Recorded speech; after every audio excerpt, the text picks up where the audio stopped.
I see Rick Bannerow first. And away we go. Hello, Rick.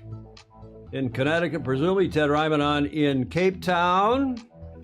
Julia's back in studio today. Thank goodness. Yay.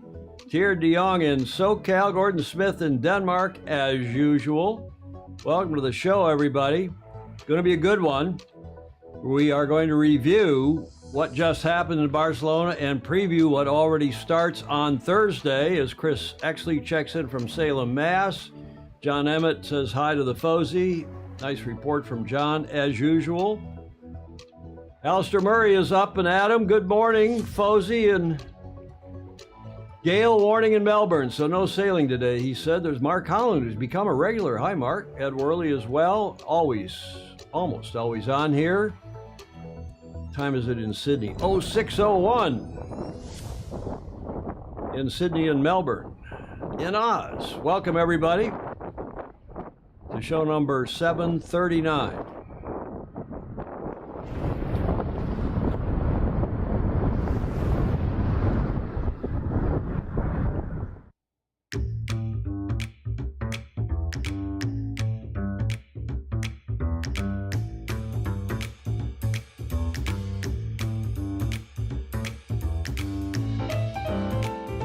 There's Mary Longpree, one of my favorite people in the Balboa Yacht Club and beyond. Superb photographer. She'd probably rather just be coming back from Hamilton Island Race Week, but Yes. she's in Sedona in Arizona, I see.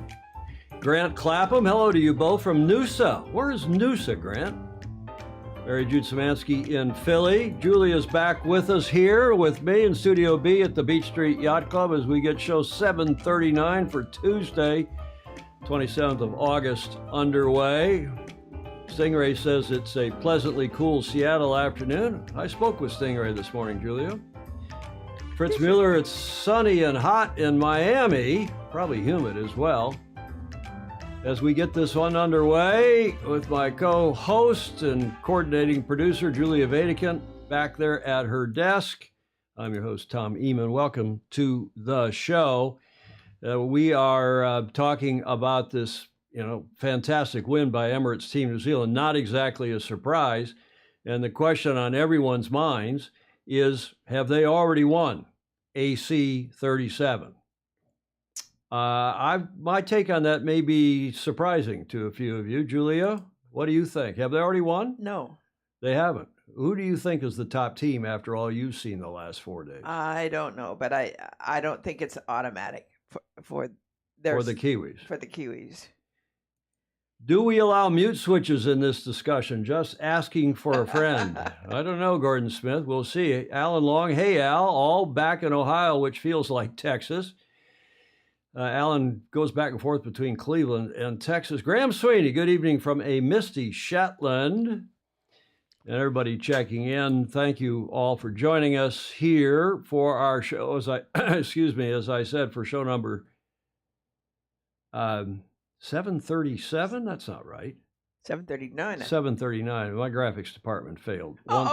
Once again, Julia. Good thing it was me, not you, that did that. I get off that slide here. I want to thank Graham Sweeney. We call him Zoomer now, who came on. He was the first guy to come on in our Zoom call while we were doing those watch parties on Thursday, Friday, Saturday, Sunday, and he was joined the final day by 3 others, and it was a hoot. It was great fun. It was good. Wasn't it, Julia, Yeah. to have them on? So I want to say a special shout out thanks to Graham, who's on here watching from his home up in Scotland, way north, one of the northernmost parts of the British Isles. And I also want to thank the others who joined us on Sunday, not only Graham there in the upper left corner, but also Vice Commodore of the New York Yacht Club, Claire Harrington, joined us from her home in Greenwich, Connecticut. And that is in the lower left corner, Julia. Christopher Gillingham. Oh, that's right. He was on. Yes. He and Jane are regulars here on the show. They're from their home, normally in Leamington, but they sail a lot, too, in the Solent and beyond.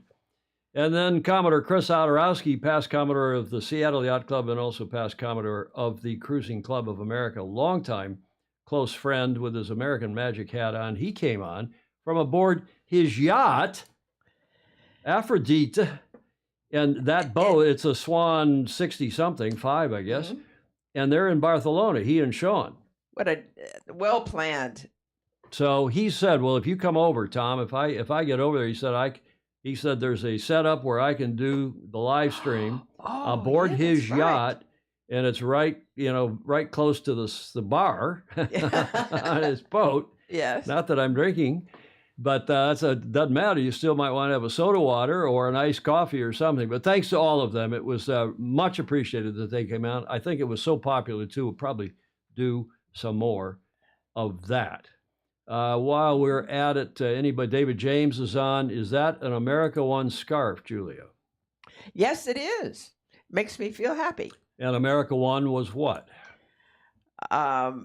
St. Francis's enter with into challenge. Challenge. Come on, pump your arms. Get that blood moving. Challenge, the 2000 challenge led by Paul Kayard. Correct. America One. Clark Chapin, good day from hot, steamy Plymouth. Well, it's August. It's the dog days of the Northern Hemisphere summer. All the teams should tank their races against ETNZ in the rounds robin. Well, that's an interesting thought, Steve, because they don't count. Those races in the rounds robin against ETNZ do not count for their final score. Enjoyable show on Sunday. Alan Long confirming. Thanks, Alan. Gordon Smith, okay, I think we can all agree he can call his yacht whatever he wants to, particularly if it's in French. Yeah. Well, it looks like Aphrodite if you're an angle. Yeah, I should Aphrodite. Yeah. Dita, what? Yeah. But he says Aphrodite. Yeah. And apparently there's some French who pronounce it that way. What do I know? You're the Francophone, Julia. Well, we're so used to saying Aphrodite. The comments and discussions were better than most of the racing. Well, Sunday the racing was pretty darn good, Clark. Richard Lawton, great to see all of you. Been sailing racing since '67 out of Newport. Dr. Robin Wallace and Dr. Charles Schumacher, the late great, both have since passed. Charlie Schumacher just recently were my teachers. Yeah, Richard, terrific gentlemen both. They were both dear friends and mentors in some respects of mine. And David James over in Sausalito says that he coincidentally is wearing an America One polo great mind shirt today. Great win for American Magic against New Zealand. Richard Lawton says, yes, indeed. Donald Lunabos up in Sonoma. Welcome to you, Sir Graham Sweeney. If you pays the money, you can call it whatever you like. And as you know, Julie, Chris and Sean Otterowski, right? Otto, as he's better known to most of us, and a stalwart member of New York as well. He's got two swans. He's got the big one over there, Aphrodite or Aphrodite or Aphrodita, whatever you say. And he also has a swan, tell me what, swan 36 called something J Squirrel that he keeps in Newport, sometimes down in the islands. But there's Andrew Pindar with a link, a YouTube link. Thanks for checking in, Andrew. Somebody tell me what that link's about. Great conversations on Sunday afternoon, Christopher Gillingham was saying. Yeah, Chris, thanks again to you, Christopher Gillingham, for coming on. Our regards, please, to your bride, Jane.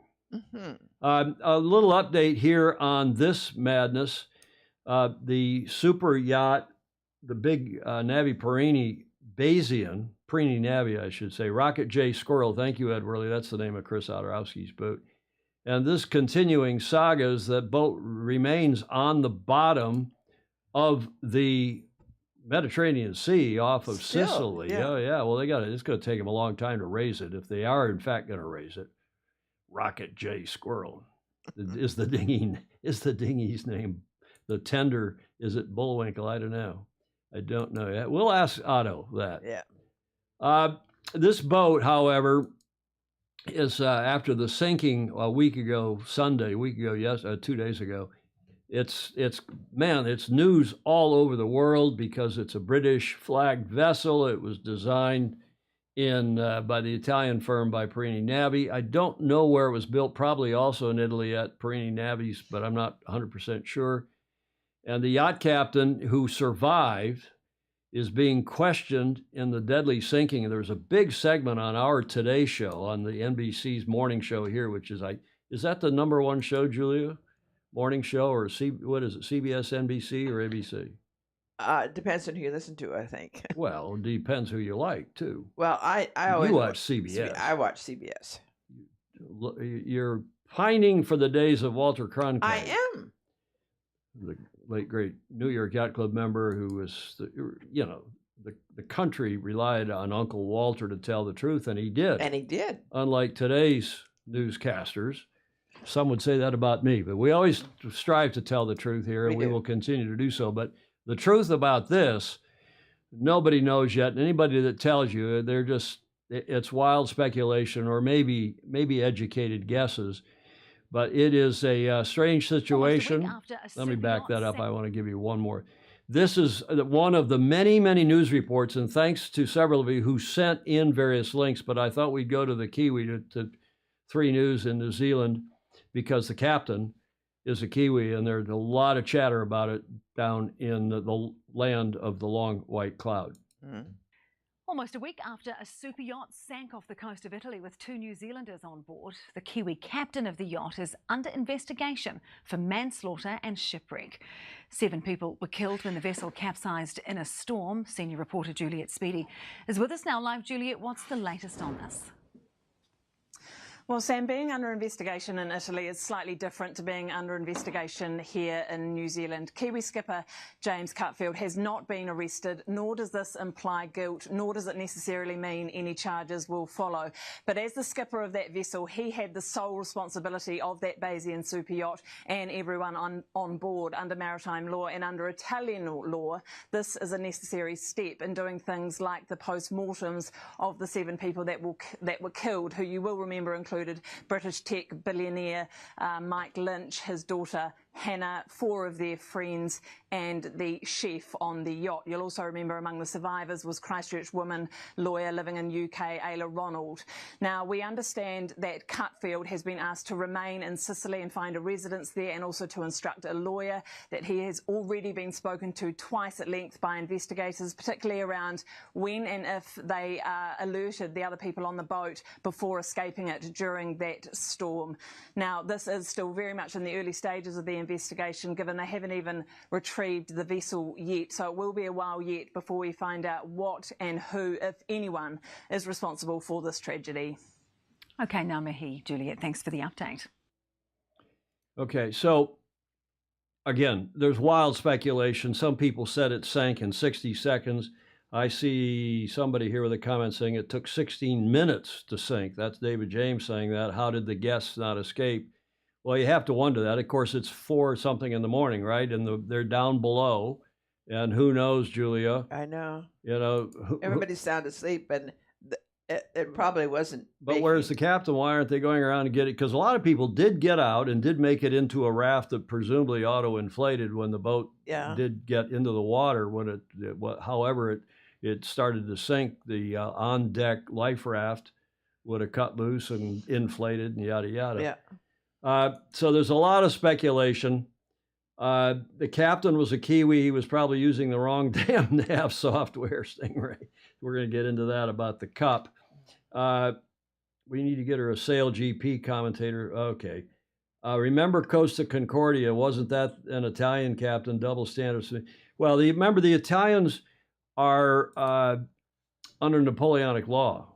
It's not Western law. It's not our Western law. It's not the civil code that we're used to from the Brits that have been handed down to most of the all of the Anglo countries. Yeah.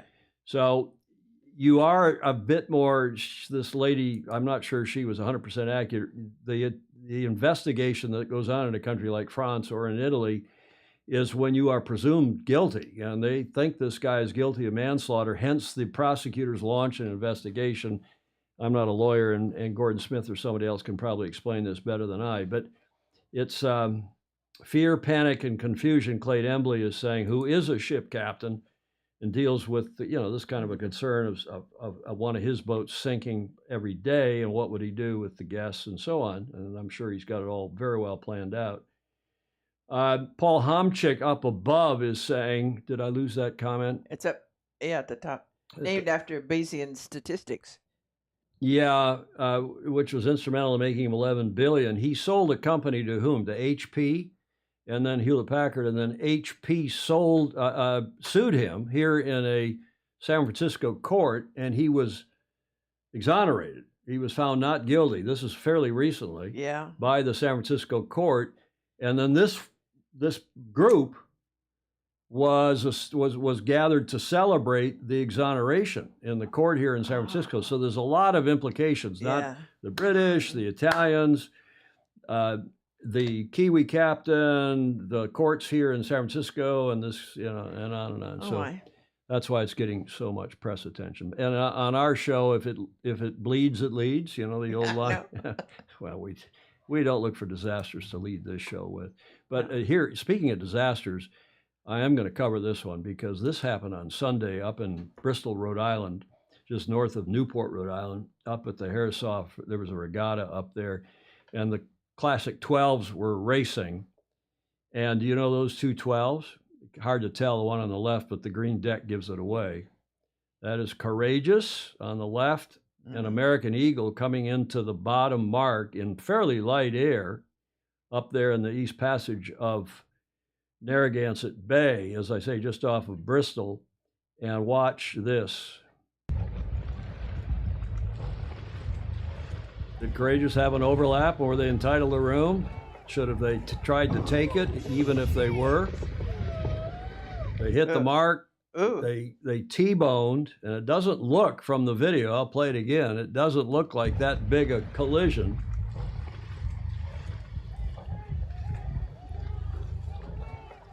And thanks to the several of you who several folks who sent me this video they saw online. Yeah. But it looks almost like a tap, and not much a love tap, as some would say, but it was actually pretty serious, as you'll see here in this image taken shoreside after they lifted the boat out. There's a big hole under that. Well, that's gaffer tape, it's duct tape covering up the hole. But, this is a wooden boat, American Eagle, and it was hit by an aluminum boat by the pointy end of Courageous. And that's the hole. And the rudder Well, it's the rudder hanging off the back of the keel down there on the right-hand side. That's the old stern hung rudders from the original version before Intrepid, which was the famous design, the Owen Stevens design that took the rudder and hung it separately, not off the back end of the keel. But look at this. Clark Chapin said that ain't gonna buff out. No. And it's I'm told. Oh, look at that. Yeah, and then, they took out 2 or 3 stringers, which those of you who are boat builders, designers, and keen observers, and you will know a stringer are the ribs, that U-shaped ribs that form the sides of the boat and give it strength and more. And that it took out 2 or 3 of the stringers, and you can see it went through the wooden boat to the inside. And I'm told it's $0.25 mil or more. Speaking of not buffing it out, $0.25 mil or more to repair that. So it's awful. It's awful, and we're sorry. It was a young crew sailing Courageous. Dawn Riley was not aboard. It was a crew from Oyster Bay, from her organization up there. And sadly, had she been aboard, it probably wouldn't have happened. But a very competent group that's been of young people who've been sailing the boat, campaigning the boat on and off from Oak Cliff. And there's a protest hearing. I know who's on the jury, but we're not going to talk about all that. In fact, the protest hearing I thought was going to be yesterday afternoon, but now it may have gotten postponed till today so that everybody could get assembled in Rhode Island again. We'll keep that updated. Keep you updated on that, thanks to Peggy Noonan. You know Peggy, Julia. Indeed. Who is her husband, Peter Noonan, is an esteemed member of both New York Yacht Club and St. Francis Yacht Club. Mm-hmm. We see them a lot here in the Bay Area. She sent that photo. They're in Newport now. That was the best photo I've seen. Yeah, exactly. She did a great job getting that for us and to us. And no doubt the comments are rolling in.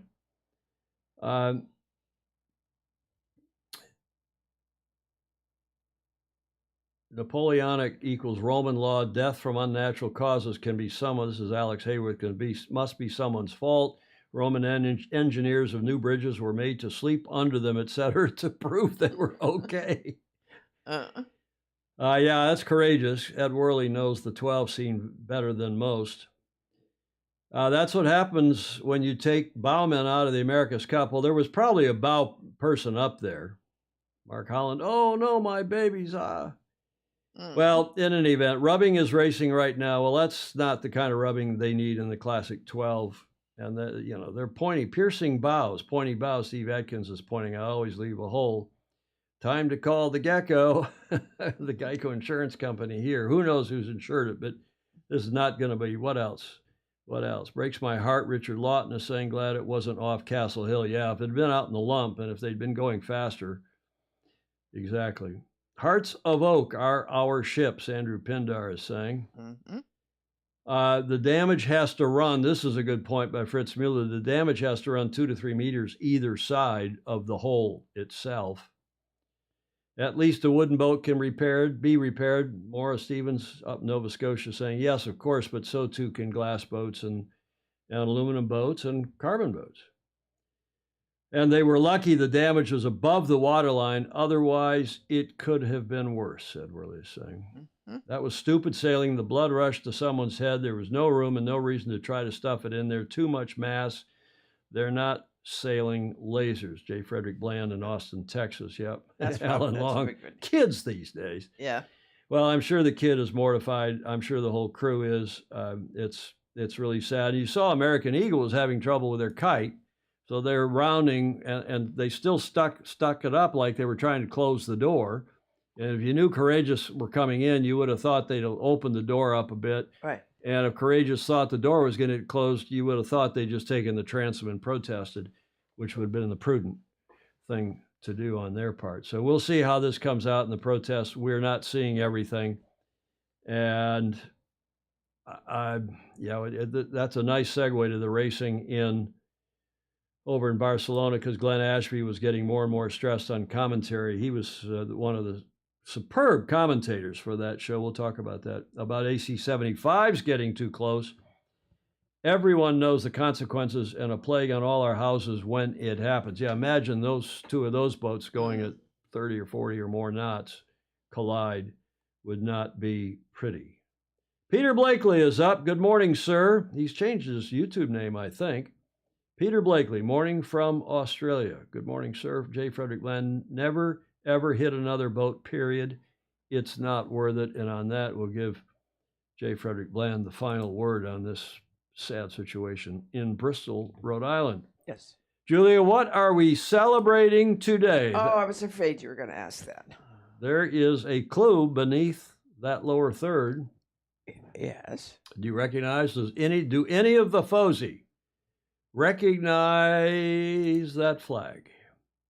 And if you do, you're a better man or woman than I, because I would have had no clue what that flag was till I put this segment together last night.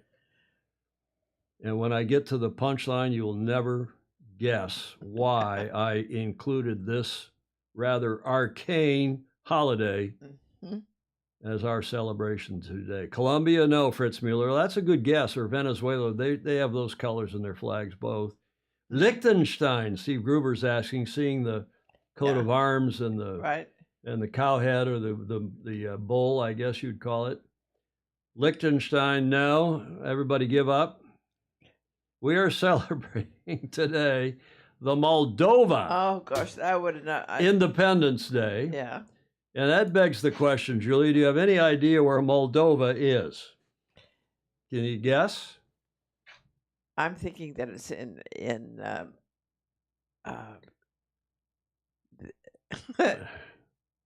Alan Long was going to say Mexican, but that's wrong. No. Moldova. Ed Worley's got it something there. It's Moldova, which has a, shall we say, checkered history. Julia, that is, today is their Independence Day. They are a landlocked. I have Moldova blue cheese. Graham Sweeney. Really? Well, maybe they're a cheese-making country. They are landlocked, kind of between Ukraine, and Romania. And no, not even a seafaring nation. There is the map, and you can see Moldova right here. Right. In this part. And remember this name of this city, which I can't pronounce, Chisinau. Between Ukraine, there's Odessa and the whole disputed area with the Russians and yada yada, and Romania, the capital of Romania, the Bucharest, and they've got Hungary, and they've got Poland up here, Slovakia, Serbia, and Bulgaria down here on around Romania. And remember the Caucasus Mountains right Oh, here, yeah. because we're going to come back to that. But there is Moldova, the modern version of that country. It used to be larger. I'll go back to camera 4 here. It used to be part of Romania, or this part of Romania, I should say, used to be the old country known as Moldavia. Now, why is this interesting? Well, probably it's not to anybody except me, but this is my show. So, It is. So that is the former Soviet republic between Ukraine and Romania. Mm-hmm. And it is there that in popular culture, Transylvania, which is up where those mountains are in now Romania, is commonly associated with vampires because of the influence of Bram Stoker's 1897 novel, Dracula, and the many subsequent books and films that story has inspired.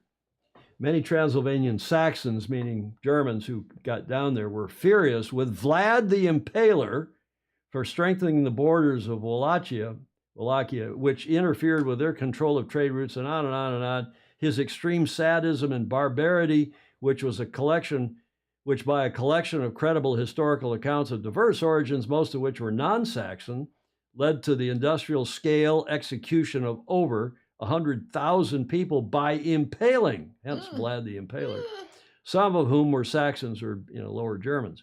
The victims were often arranged in grotesque displays intended to terrorize various groups, including the Saxons. In retaliation, the pen is mightier than the sword, the Saxons distributed poems of cruelty and other propaganda characterizing the sadistic Vlad III, Dracula, as a drinker of blood. Ooh, yes. He may have not been quite as bad as he was made out to be in all the subsequent literature, but by all means, he was a bit of a good guy. He was not a good guy. He was more than a crouton. So there is Transylvania, and the other surrounding regions of modern-day Romania, including Moldova, which was subsumed by Romania, and there is Moldova off to the right that still exists. That's the country that's celebrating their independence today, such as it is. So why do we care about it?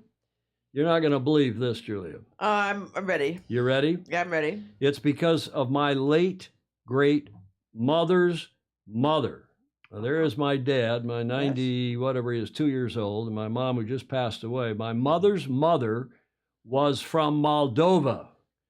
Now, how do I know that? Because she said my mother always said, oh, my mom's from Transylvania. She's a vampire. Yeah, right. We started calling her, after I did a report in junior high school, we started calling my mother's mother, my grandmother on her side, who was not the nicest. She was fine, but she was not the nicest lady.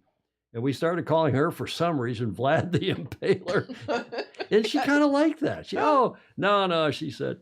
So anyway, my mother's mother was from Moldova, and it was from actually not the modern day Moldova, I don't think. I think it was from the part that was subsumed by Romania, but I'm not sure.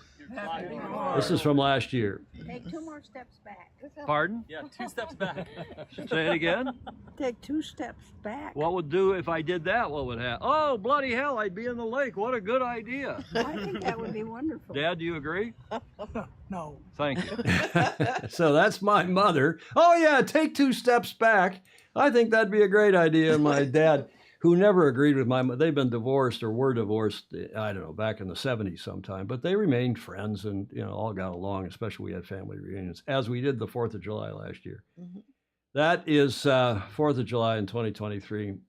That's the connection, as loose and arcane and as remote as it is, Julia. The interesting thing is that I had a great-grandmother who was also from Transylvania. Transylvania. Maybe we're related, Julia. We may be related. Maybe you're Vlad the Impaler. Maybe you have a relative, and maybe I do too. Who knows? Yeah. Or Count Dracula. Okay.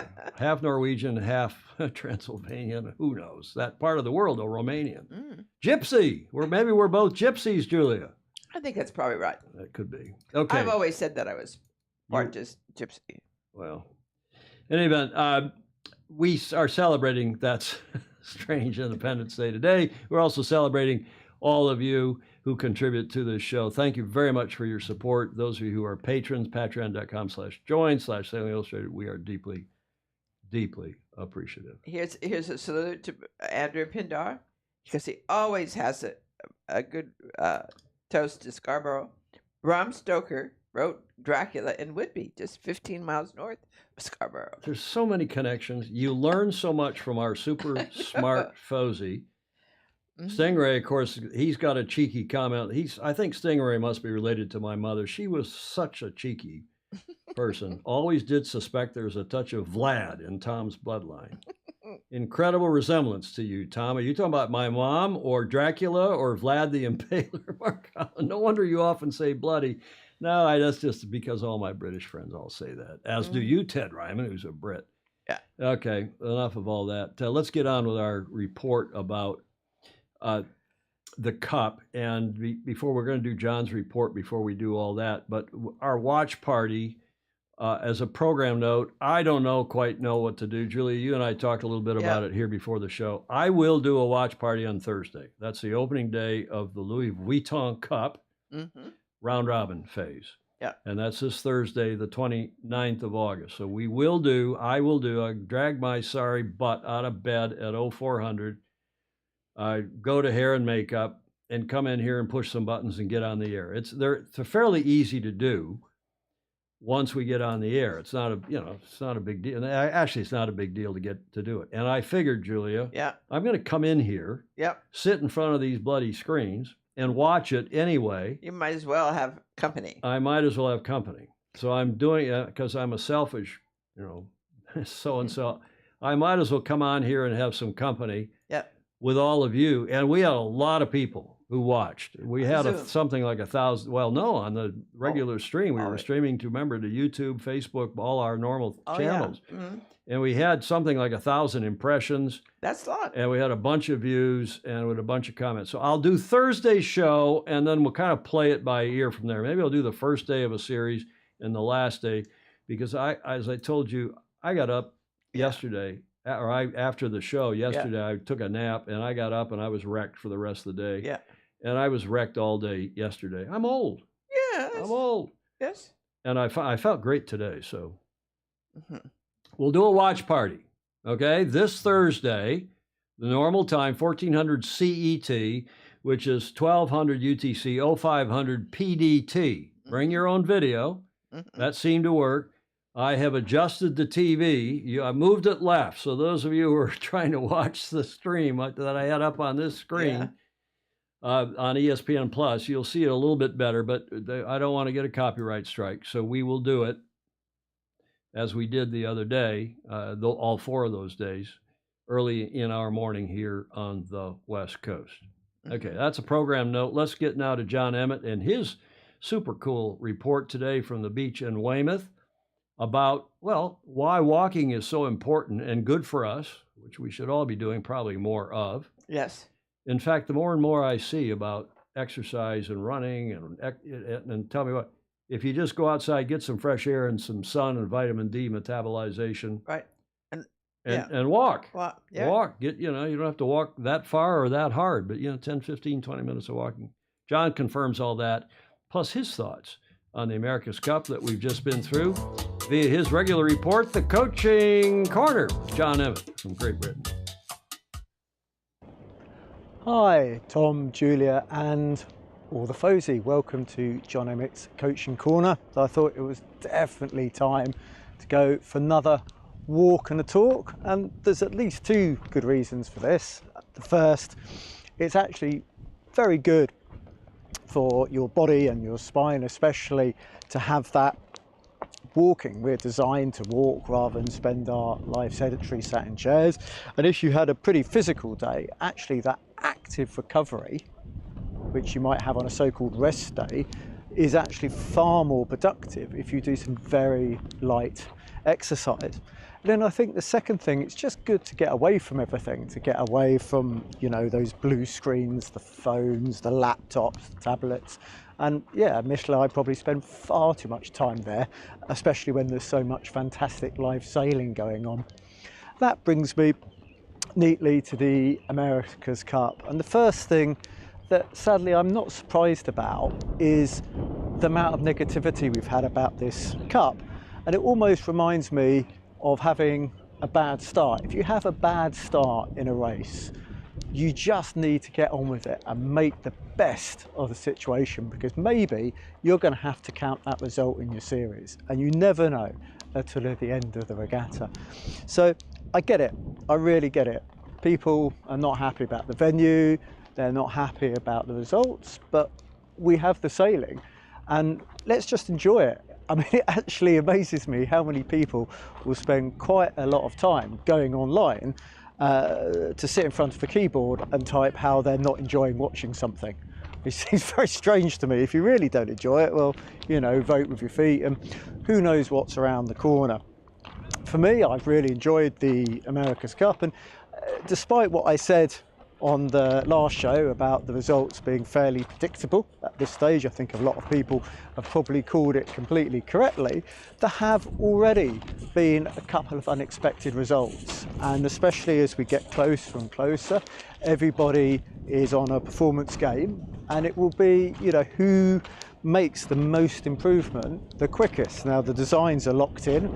I think we've already seen which boats have probably made the best of that. But let's just enjoy the America's Cup for what it is. And if it's not quite your cup of tea, we're lucky to have such a diverse sport in sailing that there really is something out there for everyone. So comments really welcome. I'll try and watch them all in replay. And as always, I'm really interested to know what the foes are sailing, where they're sailing it, who they're sailing with, and have fun, sail safe, and sail fast. It makes you a tactical genius. That was really good. I think he's spot on, don't you? Mm-hmm. You agree? I do. And you know, he is. This guy is really good. He missed his calling as a television presenter in the Great Britain. Maybe not. But obviously he's a very, very good sailor and a good author and yada yada. But he's walking there, as you can see the shadow on the beach. Yeah. But in his right hand, he's got a stick with a camera on it, and he's shooting himself and talking. And you don't see any jump cut edits. There may be an edit or two in there once in a blue moon, but the guy goes out, and we're going to stop calling him One Take Tom. We're going to start calling him One Take John. Yes. He's really, really good, and I admire his skill and his thoughts. And his knowledge. Exactly right. John Emmett with John Emmett Sailing. His coaching corner get to the front of the fleet, for which we are always most appreciative. And I think his take on the America's Cup is spot on, too. Do you agree? Yep. Okay, I hope you all do, too.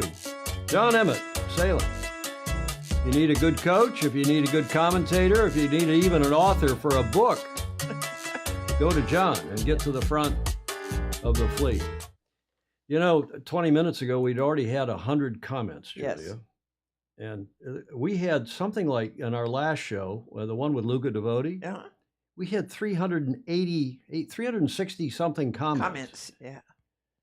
Which, you know, in a 2-hour show, that's a lot. If it's a 3 or 4 or 5 hour show like we've done a few times in the watch party and something going on, I just want to back up and thank again Rich Fishbeck in the comments way up at the top, who did send us breakfast.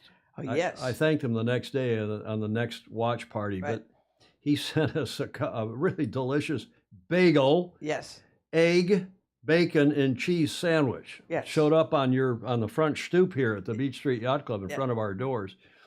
And we really did appreciate that, Rich Fishbeck.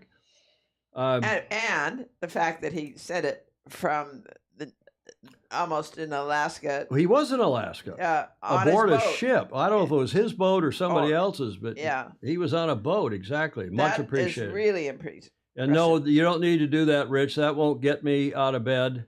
And Joe Holtzman's giving me a ration. He says, oh, come on. And Clark Chapin's giving me a ration. Boyhood friends. But, we'll do that Thursday anyway. And as I said, you know, I got to get up and watch it. I can't. I'll get up. Getting on the air is not that big a deal. John also married well in terms of television production talents. Yes, his wife Good point, Clark Chapin. His wife, Lily Zhu, Golden Lily, is terrific. I like how John is always walking toward the bar. He shot that yesterday, by the way. I think I got that from Did him he? yesterday. Yeah, normally I get a morning of, but Yeah. I think with everything going on in the world, agree with John, especially the coverage supplied here. Yeah, if you don't like it, you can always not watch it and go move on. But I think the America's Cup came good on Sunday, and I'm going to say so here in our AC 37 Cup Date segment, our main feature today.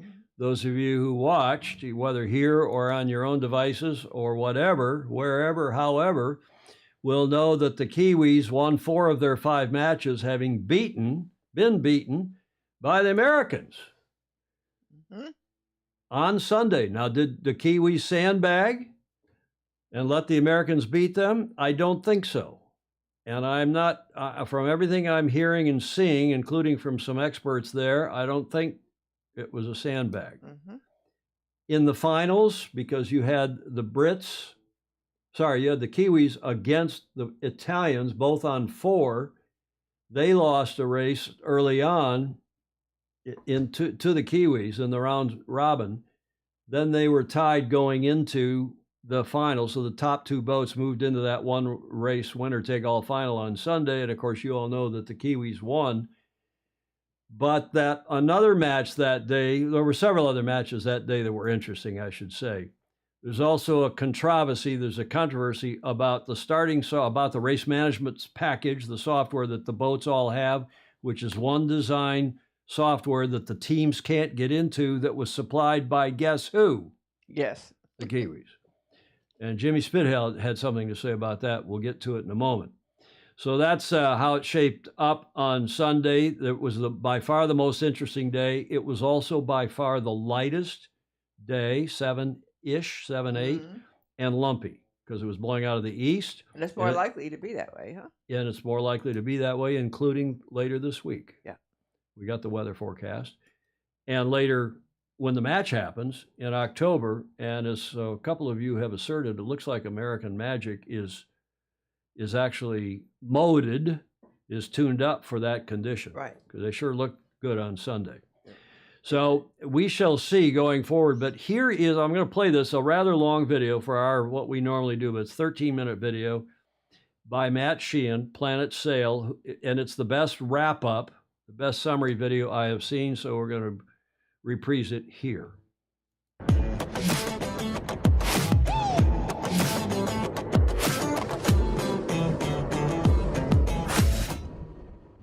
Just as we thought we knew how the event was shaping up for the final day of racing in the Louis Vuitton Preliminary Regatta, in comes a curveball with the opening match of the day. In fact, there were several. The first was a change in wind direction from the east and a much bigger sea state with a 1-meter swell rolling in from the northeast. 2 factors that were to present far more of a challenge than you might think. And in every race, we got to see why.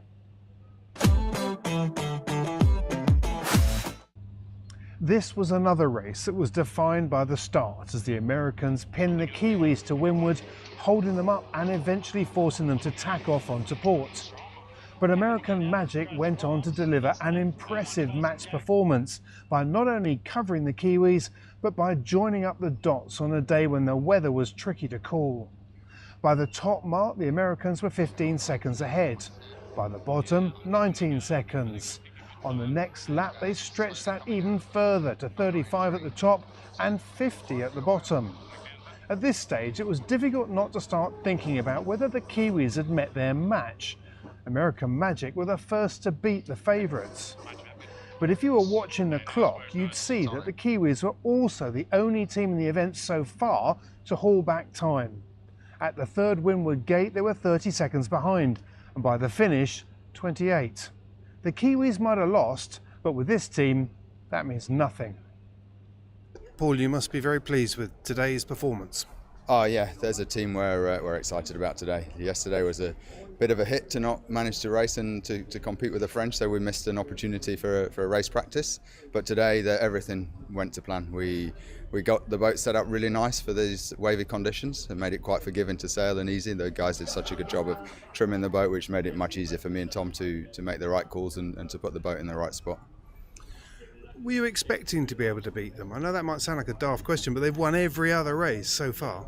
Oh, the guys have been, and Team New Zealand have been sailing very well, and their boat's obviously very quick. But I think there is great belief that we can beat them. I think there's great belief we beat anybody on our day. We just need to start well and get off well. And you've seen that when we're in front, we can control the race quite well. So it's a big focus of ours to keep building on the confidence we had from today. As Alinghi Red Bull Racing forced Luna Rossa Prada Pirelli above the line before the start, today looked like being the day that the big guns were forced to trip up.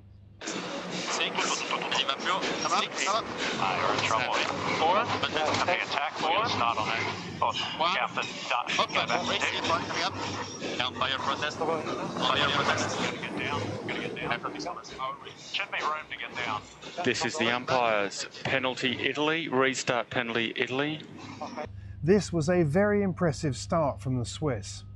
As the Italians failed to return fully behind the line, a double mistake by Luna Rossa Prada Pirelli. The Swiss were off, rounding the top mark 34 seconds ahead. Halfway through the first downwind leg, Alinghi tripped up in a jibe as the rudder lost grip through the manoeuvre, causing them to spin out dramatically. They were lucky not to capsize, and unlucky to see the Italians sail past them.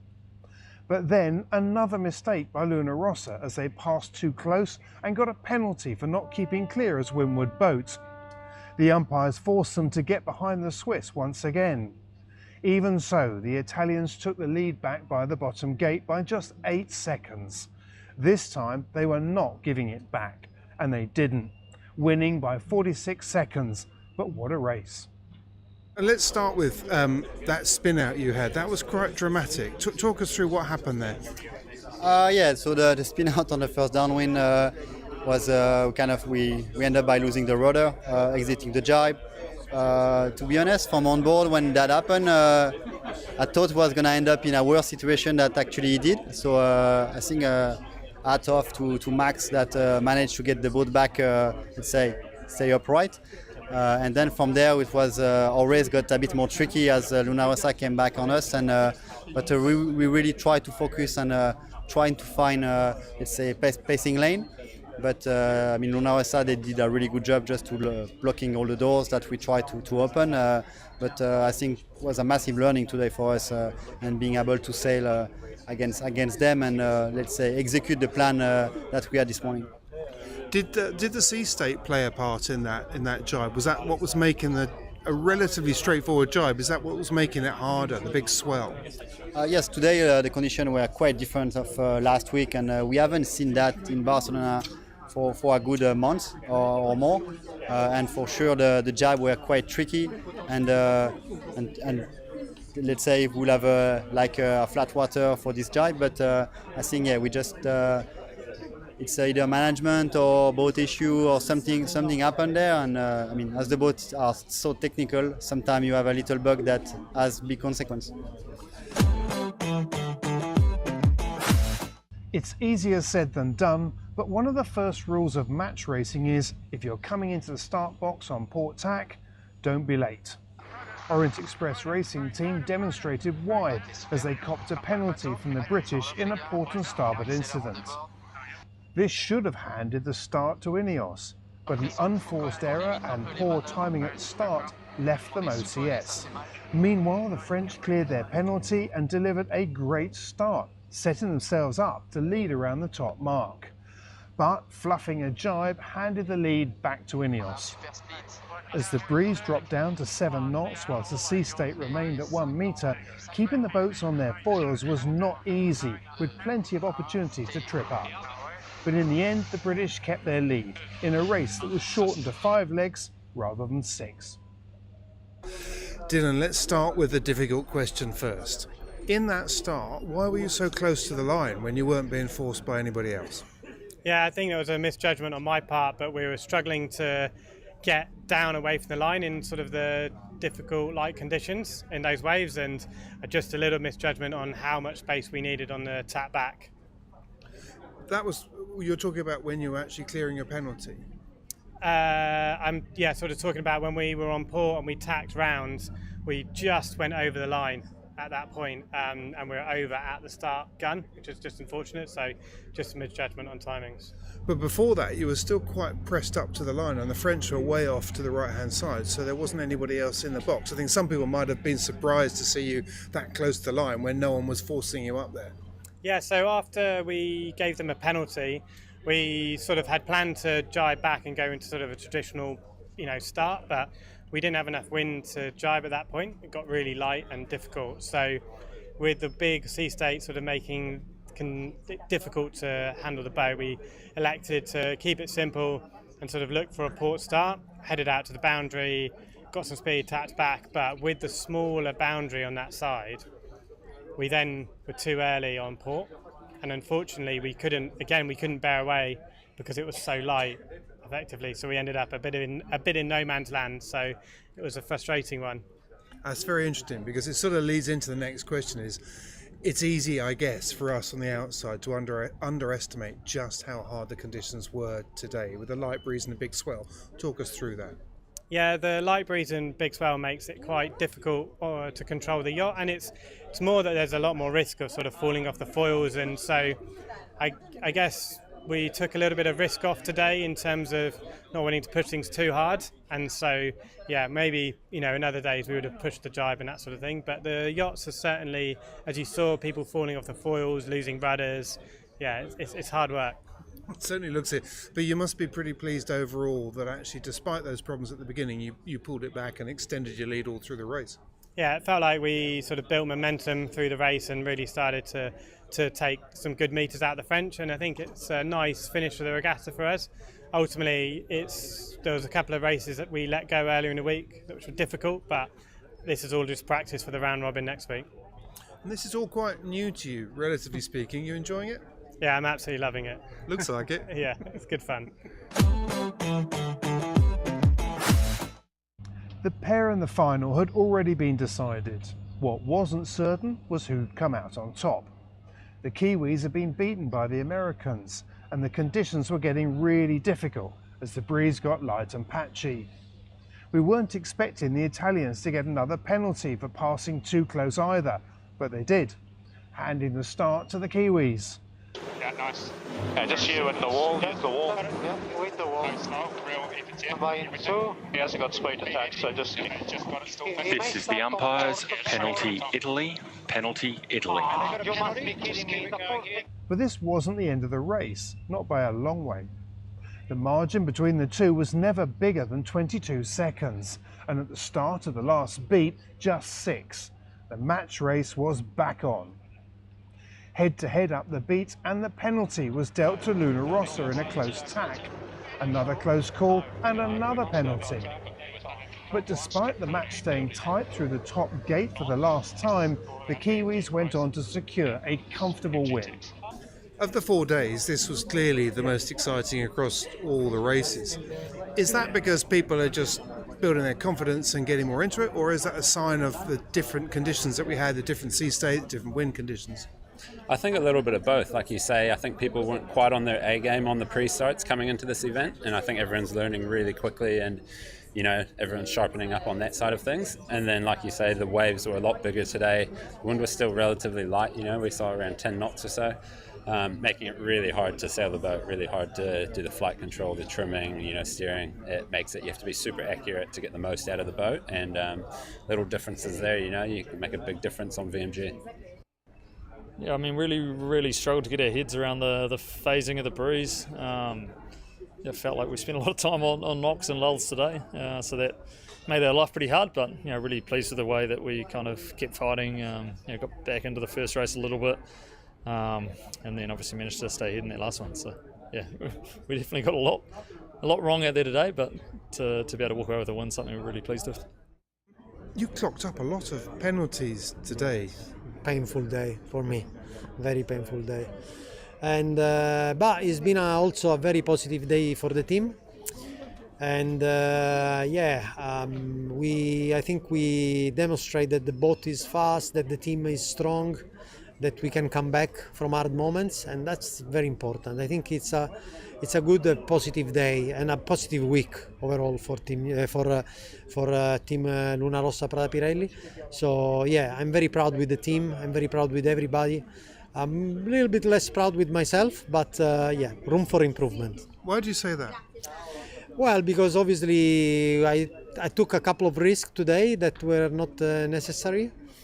I could have played a little bit more relaxed, and probably a couple of penalties would have been green flagged or penalty for the opponent. So yeah, I mean, there is a lot to learn from today, and we have to keep working as we did so far. Everybody who's come down through here that we've spoken to looks quite tired now. Is it easy to underestimate just how hard it is, 4 days at this pace? Yeah, it's very easy to underestimate that. Luckily, we have 3 days of kind of break. We're going to use probably one of those 3 days for a little bit of practice, but it's definitely different when you practice compared to, today was a long day in the water, and tough conditions, tired. If there's any consolation, it was superb to watch. Yeah, it was a good publicity for the America's Cup. It certainly was. Well done. In the end, the Kiwi victory in the Louis Vuitton preliminary regatta might have been what many had expected. They were the favourites after all. But after 4 days of racing, we're starting to see some of the strengths and weaknesses of all of the teams. And that is just what this event was supposed to be about. I think Matt Sheehan's doing a superb job. Yes, it was really good. You like that? Yes. Yeah, I agree with Rick Banner, a fab interviewer, penetrating, inspired. I've known Matt since forever, but not hostile questions, gets very open, honest replies. Yeah, I think Matt's doing a great job. Thanks to him for letting us use this, but of course he's happy for the PR. I commend his YouTube channel to you. Planet Sail, it's a YouTube channel. He posts a lot of stuff. He posted something today that was not quite so interesting. Stingray and I talked about it. And that's a longer video than we normally play. But when you're trying to do a cogent, decent, thoughtful, thorough. Look at the whole thing. Look at the whole thing. Yeah. Exactly, Julia. Review. I think he did as good, or he did a better job than any of the other. And I've looked at all the videos. Yes. I mean, one of the best. Mark Wharton agreed. He's known Matt forever. Matt's Planet Sail coverage from Barcelona is superb. Stingray agrees.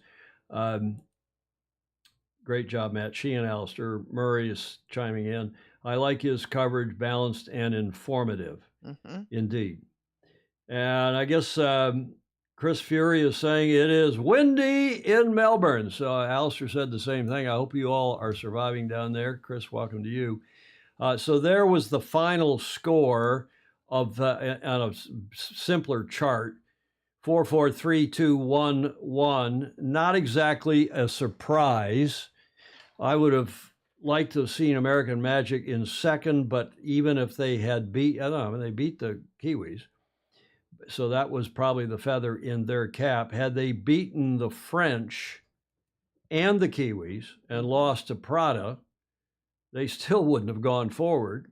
I mean, they did beat the Kiwis, but if they'd even beaten the French, they still wouldn't have gone forward because they would have been tied with Prada on 4-4, and the Pradites had beaten them in their match. And the winner of the match, that's how you break ties if there's a tie coming out of the rounds robin. Now, here is the much shorter review of the weekend from Down Under from 3 News in New Zealand. Team New Zealand has made a winning start to its America's Cup defence in Barcelona, even if it was hard fought. Peter Burling admitted it was a stressful final day to the preliminary regatta as they faced off in choppy conditions against arch rivals Luna Rossa. Senior correspondent Lisette Raymer reports. Any one of these Team New Zealand members will tell you it's early days. But if the cheers and smiles and victory lap is anything to go by, they're pretty darn good days too. The bubbly soaked celebrations surely a welcome change from the stress, sweat and gritted teeth of just an hour earlier. We definitely made that last race a little bit stressful. And they managed to sneak back into it, and it was all on from there. The Italians forced New Zealand into a last leg nail-biter in the final. New Zealand really in big trouble here for me. The familiar foes pushing their boats, each other and the rules to the limit and beyond. Yeah, you can obviously see the other boat and you see how close they're getting, and as long as everyone stays in control, it's all good. The umpires weren't quite so understanding. This is the umpires, penalty Italy, penalty Italy. With penalties flowing against Luna Rossa, the Kiwis flew to the win. Team New Zealand, do it. The clash of old rivals as exhilarating as ever. A lot of pain for me because I let down the team in a couple of situations, but it's not easy to judge 1 meter on, 1 meter off, and yeah, lots of learning. Team New Zealand came into today unbeaten and relatively unchallenged, but that has completely changed. Put under immense pressure by the Italians after recording their first loss against the USA in the first outing of the day, and the race to the America's Cup has suddenly burst into life. The rough seas served up high drama. Oh, that's... Oh, hang on! And close calls all day. This is the Lindy's view out the window. The perfect finale to what has been a 4-day stress test of tactics and boats. Can you sum up the regatta in one word for me? Close. Baseline. Improvements. The learnings. Training. The challengers certainly not feeling quite as awesome as the defender does in these early days. Lisette is with us now from Barcelona. Lisette, with the preliminary regatta over, what do the next few days hold? Yeah, today marks the start of a 3-day break between racing, although break is probably not the right word to use, Ollie, because now is when things start to really count for something. Now is when the business gets underway. In just a couple of days, a few days, the all-important Challenger Series Louis Vuitton Cup will kick off, and that is going to involve a brutal knockout round robin where the lowest ranked challenger will be eliminated, will be sent home, and that happens within days of that competition beginning. So the next few days will be all important, a chance for the teams to review the information, the data that they have collected during the preliminary regatta to fine-tune things and be in as perfect position as possible for the start of that Challenger Series. Yeah, plenty of exciting racing coming up. Lisette Raymer there in Barcelona. Julia? Sir? A little bit different perspective. Yes. On the Kiwi side, but still the same attitude. It's, I think, in talking with Stingray and others in the last 24 hours since that racing yesterday, 48 hours really by now, I think everybody's view has changed. Some people a little more cautious than others. Others just, hey, look at this. We got a brand new America's Cup on our hands and anything could happen. I wouldn't get too carried away yet, but I agree. Yes, it's... I think what do you think? I think things are looking more and more interesting. You think so? Yeah. Are you going to watch every morning at 0500 starting Thursday? Probably. Okay. Yes, you will. I know you will. You'll be up there in the Commodore's suite going, here we go. Yes. You even came on by Zoom the other day, and then you didn't turn your camera on because you said you looked like you were in a bordello. I did. You were laying in bed still. Your morning lady hadn't come to help you get out of bed. At 4 o'clock in the morning. She doesn't come till what, 7 o'clock? 7:30. 7:30. And it was over. It was over. Yeah. So yeah, I was red satin sheets. Going, oh come on. I'd have paid good money to see that, Julie. I have seen it when I've gone up to take your stuff late at night. Rick Bannerow, can advancing teams draft anyone off an eliminated boat? Yes, I believe they can, Rick. I don't know for sure. Alan Long, I'm thinking coverage in the USA is nothing like this, but I don't watch TV news, so I may be wrong. I think you're right, Alan Long. The Kiwi coverage is good. Of course, they're hosting that coverage in New Zealand as well as it's live on YouTube, so that helps. And, again, every other country, every other challenging country and the Defender have got live coverage free to air or free to the internet, whether it's YouTube, Facebook, or something else. Here in the U.S., it's behind a paywall, but frankly, it's not onerous. It's $11, $10.99, I guess, $10.99 for ESPN Plus. We were looking at it here on the big screen TV over my shoulder as we gas bagged and blabbered away. So Mark Orton Reed is saying, yeah, it depends on their passport. That's exactly right. If you're an American, you can go sail with another American boat. But you can't go sail with a non-American boat. But if you have a dual passport, if somehow you're a dual citizen, you could do that. I like this photo. This may be the photo of the week. Oh, that's a good one. I don't know who took it, and I'm not even sure from where it came. I found that and just thought this is great. This is dock out, not dock in. It's a dock out photo before the race, in the final race there. And the racing was close. It was tight. The boat speeds were remarkably similar on both these boats, again, in lighter air and lump. Mm-hmm. And I don't know about a couple of these umpire calls. This first one, I sort of get. I didn't get either one of them. Okay, well, let's explain this one. Here you've got pre-start, the Kiwis going by on starboard tack, Luna Rossa Prata Pirelli thinking there's plenty of distance, gauge we call that, between the boats, plenty of gauge side to side, meaning side to side distance. But if you look on the umpire's display, they have a diamond that's been explained. We talked a little bit about it on the one or the other of the shows on the watch parties. There's a diamond around a safety zone around each of these yachts that includes, obviously, the outriggers, includes the wing foils, the foil arms, and if those two diamonds cross, that's technically a collision. So that's what that was. It may have been a clever move, in fact, by the Kiwis, knowing that this was a case, and by coming and keeping it closer than maybe the Italians realized. Remember, Jimmy is not necessarily, I don't know who's steering at this point. Here's Jimmy. I'll go back to camera 4 here. There's Jimmy steering on the starboard side, so he had a good look. Yeah. But maybe the guy on the other side is actually steering. Maybe Francesco, the Keiko, is steering on the other side and can't see through the sails how close it actually has become. Mm-mm.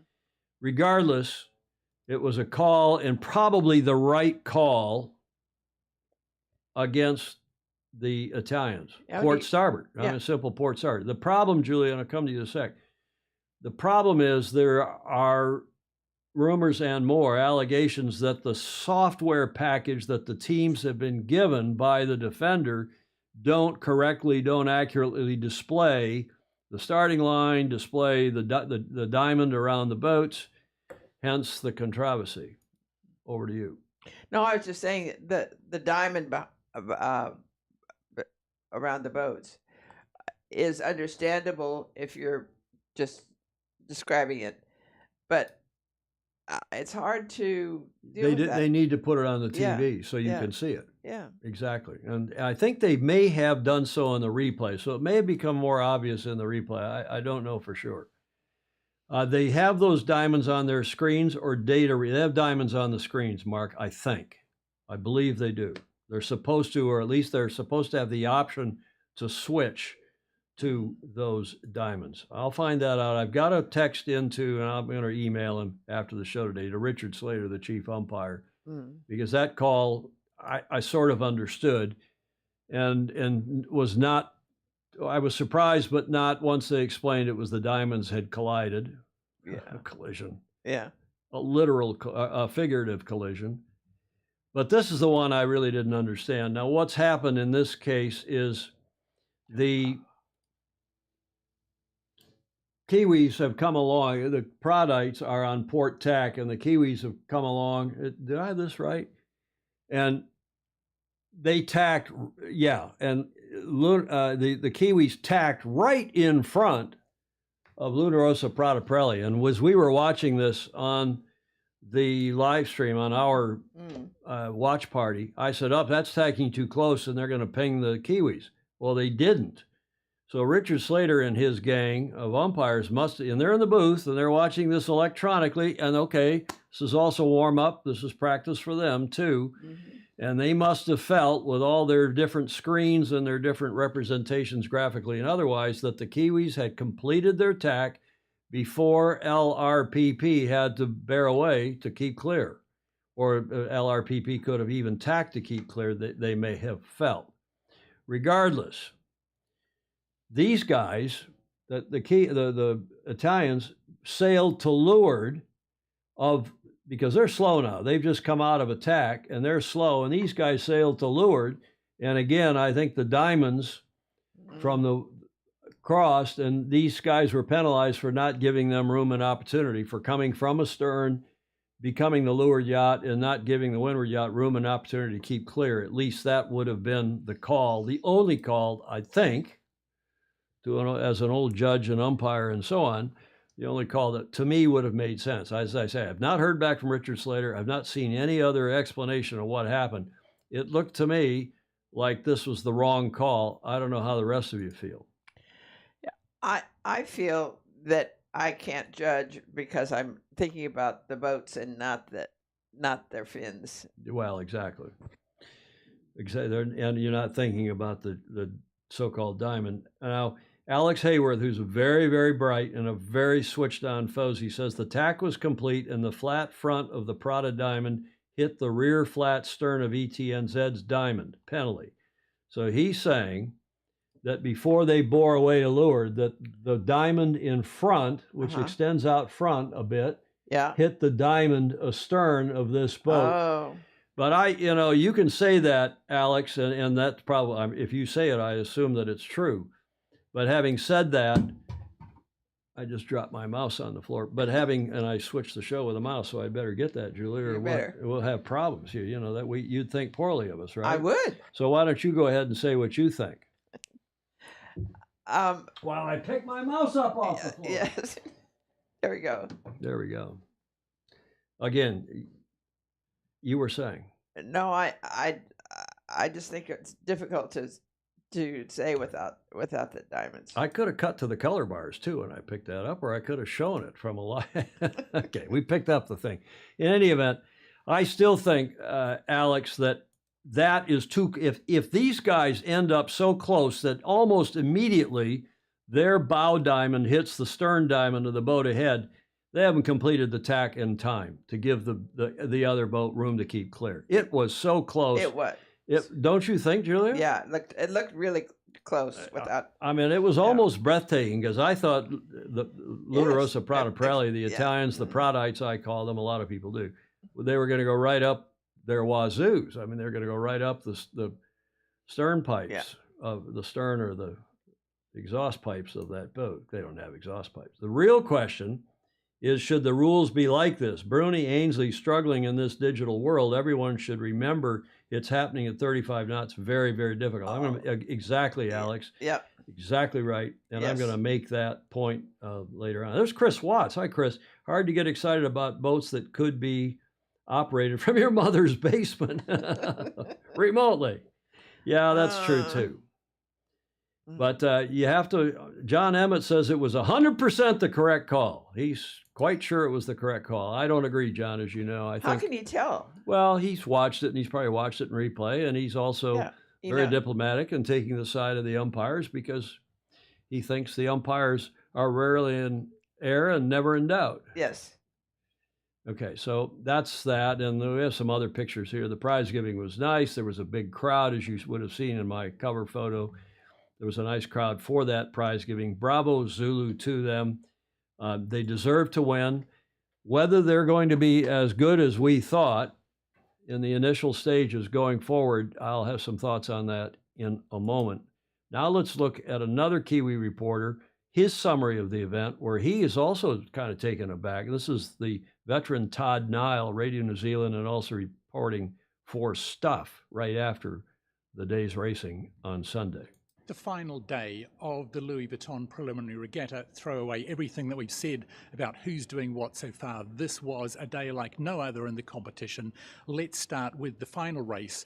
Team New Zealand versus their old foes, Luna Rossa.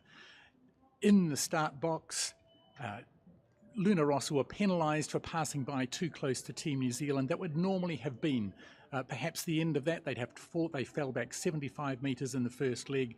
But no, this was a race that continued. Team New Zealand not always getting things right. Twice Luna Rossa were upon them, but also twice during the race, getting too close and being penalised again. 34 seconds at the end. The other points races were equally fascinating. The first one, Team New Zealand versus American Magic.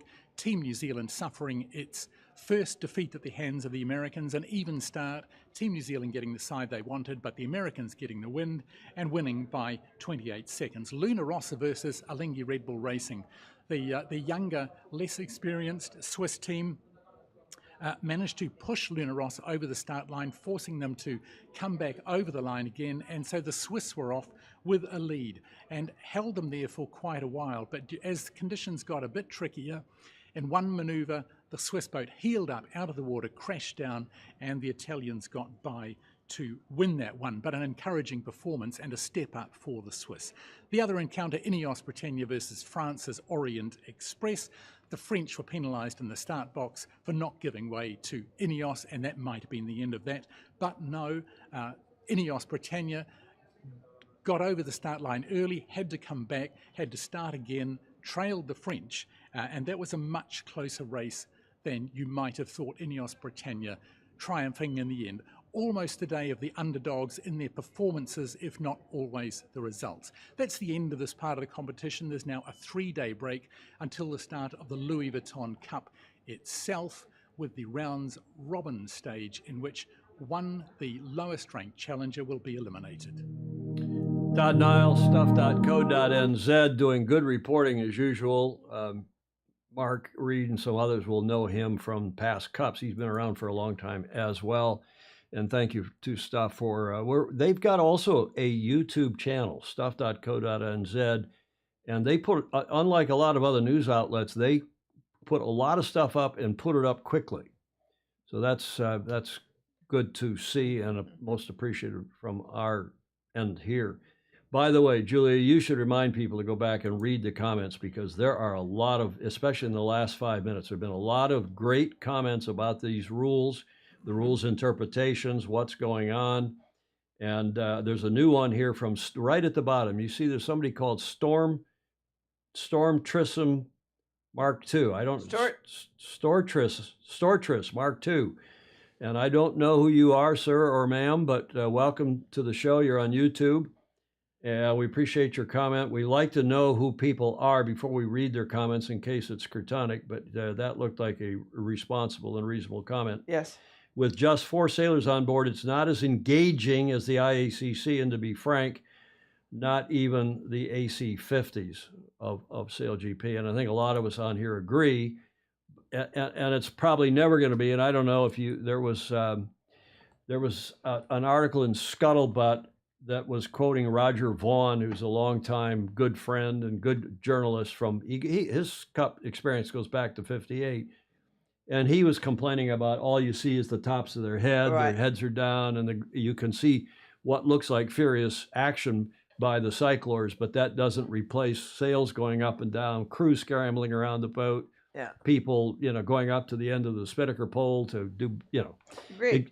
And, part of what would made 87 so interesting for so many people was you had 2 big guys, Dennis and Ian Murray, in the back of those boats with big wheels in front of them. Everybody can relate to wheels. This was what Luca Devoti said the other day. He said, Formula One cars are more relatable for the average driver. Remember that quote? Clark sent that quote, and I read it on the next day's show, the Saturday morning watch party. Formula One cars, he said, are more relatable than these things because you can't really see the sailor sailing them. They got their hands on something. Now, we know there's a little wheel, but they're also pushing little buttons. Yes. And you can't see that on the television show. Sometimes you see their heads, and when they're in, you get a shot of their head, but their head, they look like RoboCops. There's helmets and big reflective goggles. And they have to. I had to ask Stingray this morning who won. I've got a shot in here later. Are we sure that's Paul Goodison? Is that Goody? Yeah. Because it's hard to tell when he's got all of his gear on. Yeah. In any event, this stuff is not your grandfather's or even your father's or mother's America's Cup. It's Brave New World stuff. Some people like it, some people don't. And probably most people have already made up their minds. I don't like it, boat-wise. And I've said that, and I'll keep saying it. But I do hope the competition is good and close for the sake of our beloved sport. Yes. I hope the competition is good and close. And there have been moments But man, was it cool in '87 to see Dennis. Yeah. Big Dennis back there, big DC back there on the big wheel of a 12, Mm-hmm. and big Ian Murray back there on the back of Kookaburra 4, Yeah. crashing upwind in big seas and, Right. 25 to 30 knots of breeze down there in WA off Rio, Mhm. Fremantle. And then a jib pulling out. Dennis lost a jib when they were leading, and they somehow got the jib down, got a replacement up, and the water's crashing across the deck, kites going up and down, onboard cameras showing it live in this country on ESPN from half a world away in the middle of our night. It was fabulous television. Yes. Helped put ESPN on the map, in fact, the network. It did that in baseball. Yeah. Okay, enough of that rant. Now, what about the software controversy, as you from the Commonwealth would say? Well, Jimmy had a lot to say about it. He's very cheeky, he's very clever, and it's nice to see him popping up because the Italians did not use him in the pre-regatta press conference. They said Checo, who is Italian, who's the senior guy. So, Right. So here is the headline and stuff. America's Cup, Jimmy Spithill dig at Team New Zealand set stage. This was before the regatta for before the final race rather in the regatta for preliminary final with Luna Rossa Prada Pirelli. And here is that dig. Today, obviously, American Magic suffered a bit of mechanical issues. You guys have had the same, and also the French. Is that reflective of kind of the situation with how advanced these boats are? Yeah, I think it's how advanced the boats are. I think some of the, the media, the telemetry, this is the first time it's really been on the boats. This is the first time we've ever had, let's say, supplied One Design racing software. There's definitely been a lot of bugs there, with what the Kiwis have supplied everyone. So, yeah, it's just the first time it's all being used. Is it worth it if we don't get some races, the payoff of the spectacle? I think you'll have to ask Mr. Dalton. That's probably a good question. You don't think so? I think you should ask him. That sounds like you don't think so. Hey, look, we love racing, so we love going out there and getting a shot.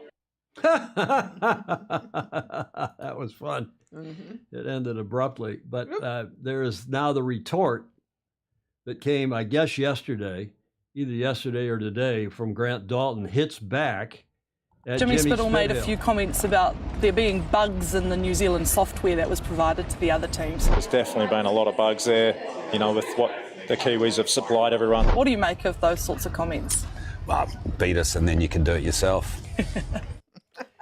That was bloody arrogant. I mean, Yeah. You got to admire Grant for all he's done for his team, keeping it together, getting it funded, going out, losing it here in 2013, managing to come back. They got rid of the skipper, who I think was not the best guy in the world to do it, and brought in young Pete Burling, Dino Barker, who had lost really 3 cups.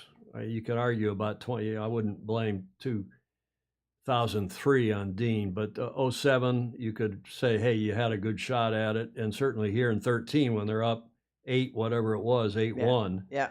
And he managed to pull them all back together, go to Bermuda and win, take it back to New Zealand, win in 2021. And now they got a good team. I don't like the fact at all that he's taken to Barcelona, but you got to admire him for his tenacity, his perseverance, and so on. Right. But to say that, well, forget about, the software, if you don't like the software, win it and fix it. Yeah. Excuse me.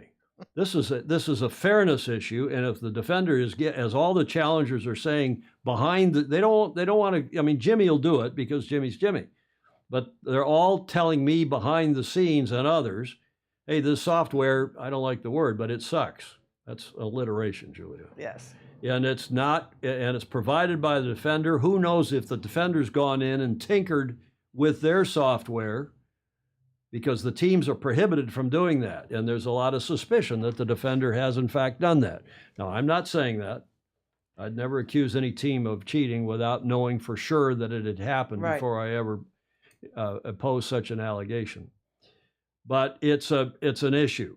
And I think that response from Mr. Dalton, Julie Aarons, if you're watching, you ought to modify him. You ought to go call him up or have your husband call him up and say, hey, you really ought to come off your high horse and give a little bit better explanation going forward, because all of the teams are complaining bitterly, at least quietly, privately, about the software and about the displays being small and inaccurate. Several of you made comments and so on. One last comment. I saw Chris Fury make an interesting comment. He said, well, okay, it's not the same as 87, but what else in your life is the same? Fair point. But you know what, Chris? A lot is the same, including yacht racing. We are still sailing boats with big wheels or big tillers or little tillers, and it's highly unrelatable. And frankly, the sport has not changed. Then go look at tennis and golf, Julia. Yes. What has changed in tennis and golf since 1987? Okay, the rackets, and the costumes a little bit, but the rackets in tennis are now carbon. They were aluminum. Before that, they were wood. Okay, that's changed, but still the size of the court's the same. The number of sets that you play is the same. The number of points is the same. The scoring's the same. Everybody gets it and understands it. Golf, the same. Nothing's changed. Yeah, the driver and the putter maybe are a little bit different material, but restricted. So, Chris, I don't think that's well, it's a fair comment and an interesting one, but I don't think that is necessarily the point at all. Okay, what else here? What else? John McNeil, is Commodore McNeil, would it make sense to limit the use of computers aboard? Well, a lot of people, John, would assert that. Too late. Grant lives in London. There's plenty of space in the Tower of London for cheeky chaps like Oliver Cromwell, Alex Hayworth. Clark Chapin agrees that Mr. Dalton has done a lot for his team. I just don't like what he's done for the Cup. Man, there are a lot of good comments here, left, right, and center, up and down. And Baton Rouge making the point that 87 through 2007, the Cups were all the same. And of course, arguably from 1930 until 1987, even 2007, the Cups are the same. Yeah. Okay, lots of great comments. And Clark Chapin, I'll give him the final word. Methinks Mr. Dalton doth protest a bit too much. The other question you have to ask yourself, Julia, is, are we ever going to see these boats again? No. You might see them as trial horses for subsequent events if they keep the same boat. But unlike the 12 meters we saw in the opening segment about the crash between American Eagle and Courageous, a lot of those 12s are still around. Right. The IACC boats, not so much, because we were getting on the hard bitten edge of technology with those boats, and they were big and they were expensive. But, you still see J boats around being sailed. Yes. You're not going to see these boats being sailed because they're too fragile, they're too expensive. And too complicated. Too complicated. Okay, lots of cool comments. I commend them to you. Julia will commend them to you. Yes. Baton Rouge asking, is there anything to report for the women's AC40s? No, I haven't seen anything yet. That's starting up here in the next days, and then the youth after that. And we will cover that at least in passing. And we're particularly interested in the Australian team with our Fozy, Olivia the Divya. Yes. Olivia Price and her team from Australia, and it's the only real, well, they got a youth team too, but the only Australian team in the Cup, the women's team. So, okay, enough on Mr. Dalton. Now here is Ben Ainsley's take on everything that happened after the regatta. Sir Ben. Oh, we saw some great racing today. He put a bit of sea state and some lighter airs in there and some big gains and losses.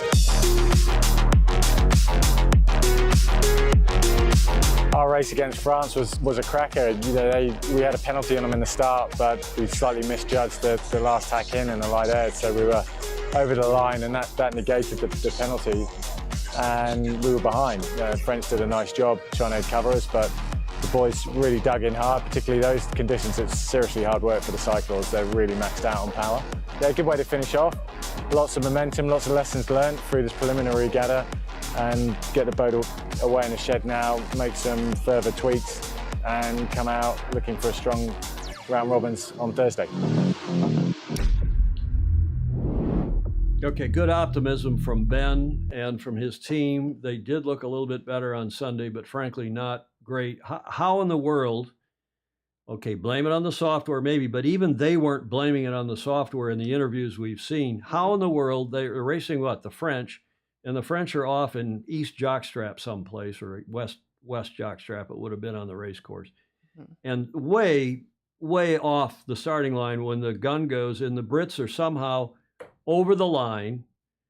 Then they come around and they do the double dipsy doodle like we saw the Americans do. They come back to cross to the pre-start side of the line because they're OCS, they're on course side, they're over the line at the start, they've jumped the gun, whatever you want to call it. But they don't come fully back to the pre-start side of the line before heading back upwind, and they had to come back and do it all over again. There's something wrong in the back end of that boat. I'm sorry to say it. Those of you who are Brits and are big fans of Sir Ben's, including John Emmett, including Ted Ryman, and others, I think Sir Ben's too old and he should go. I think he should get himself off the boat. He probably won't. He's not going to probably take my advice.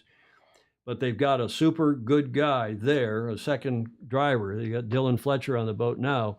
But, you know, it's not hard imagining putting their Finn sailor, okay, he's, you know, but he's still a hell of a good sailor, put him on the boat. Ben had a lot of unforced errors. James Lawson is agreeing. OCS, boundary penalties, etc. And I really think they ought to go to, Ben ought to leave the boat and decide who ought to be on the boat. To run the campaign. He go off and run the exactly, Julia, and run the campaign. I also think, as we heard Lucas say on when was he on the show? Friday. Mm-hmm. Luca Devoti said this is a young person's game, and you get to be 50, like Francesco, Checo, if you want to anglicize his nickname, Checo Bruni, who's 50-something, 51, right? How old's Jimmy Spithill? Somebody Google it. I didn't have time before the show. Is he 40-something now? His first Cup, remember, was the 2000 Cup. Yes, and he was 19. And he was 19, so that's 24 years ago. So add 23 years to that, and, you know, he must be, well, no, add 24, he was 19, yeah, add 24 years to that. Yeah. He's 40-something, 43? Yeah. Okay. It's Ben's call. Yes, of course, Graham Sweeney, it's Ben's call. And I'm just hoping he'll make the right call. And a little change like that, as I've said before, Julia, here in 2013, when I love Sir Ben, I've done, you know, a campaign, I've been to war with him. Yes. He's still the most decorated Olympian in the history of our sport, and deservedly so. And he came on to the dismay of a lot of locals here, replacing John Kostecki on the back of our boat in 2013, the catamaran, the AC-75. And maybe not in large part, but certainly in significant part to Sir Ben going on the boat, it lifted the whole team. Yes. And he gave a shot in the arm to Jimmy Spithill. Yep. And Tommy Slingsby. Yep. And the rest of the gang that were on that boat. And I think the same could happen for the Brits. Their design maybe not 100% correct, but still, I'd make the change. I think everyone should just fire everyone. Moldovan math, Stingray is saying, I don't know. Ben has to go. New drinking line, Julie Aarons is saying. Well, Julie's a big fan of his as well. Tony, there's got a lot of new, Tony, we know Tony. He's been on before. Hi, Tony. Ben was making so many pre-start aggressive moves that it was stalling the boat. The communication on the other boats is quite calm, yet on the Brit boat, it's quite strained. Julie Aarons, Ineos is snake bit. Let's see. Okay, then I play you one more video, and this is the American celebratory take after their win over the Kiwis.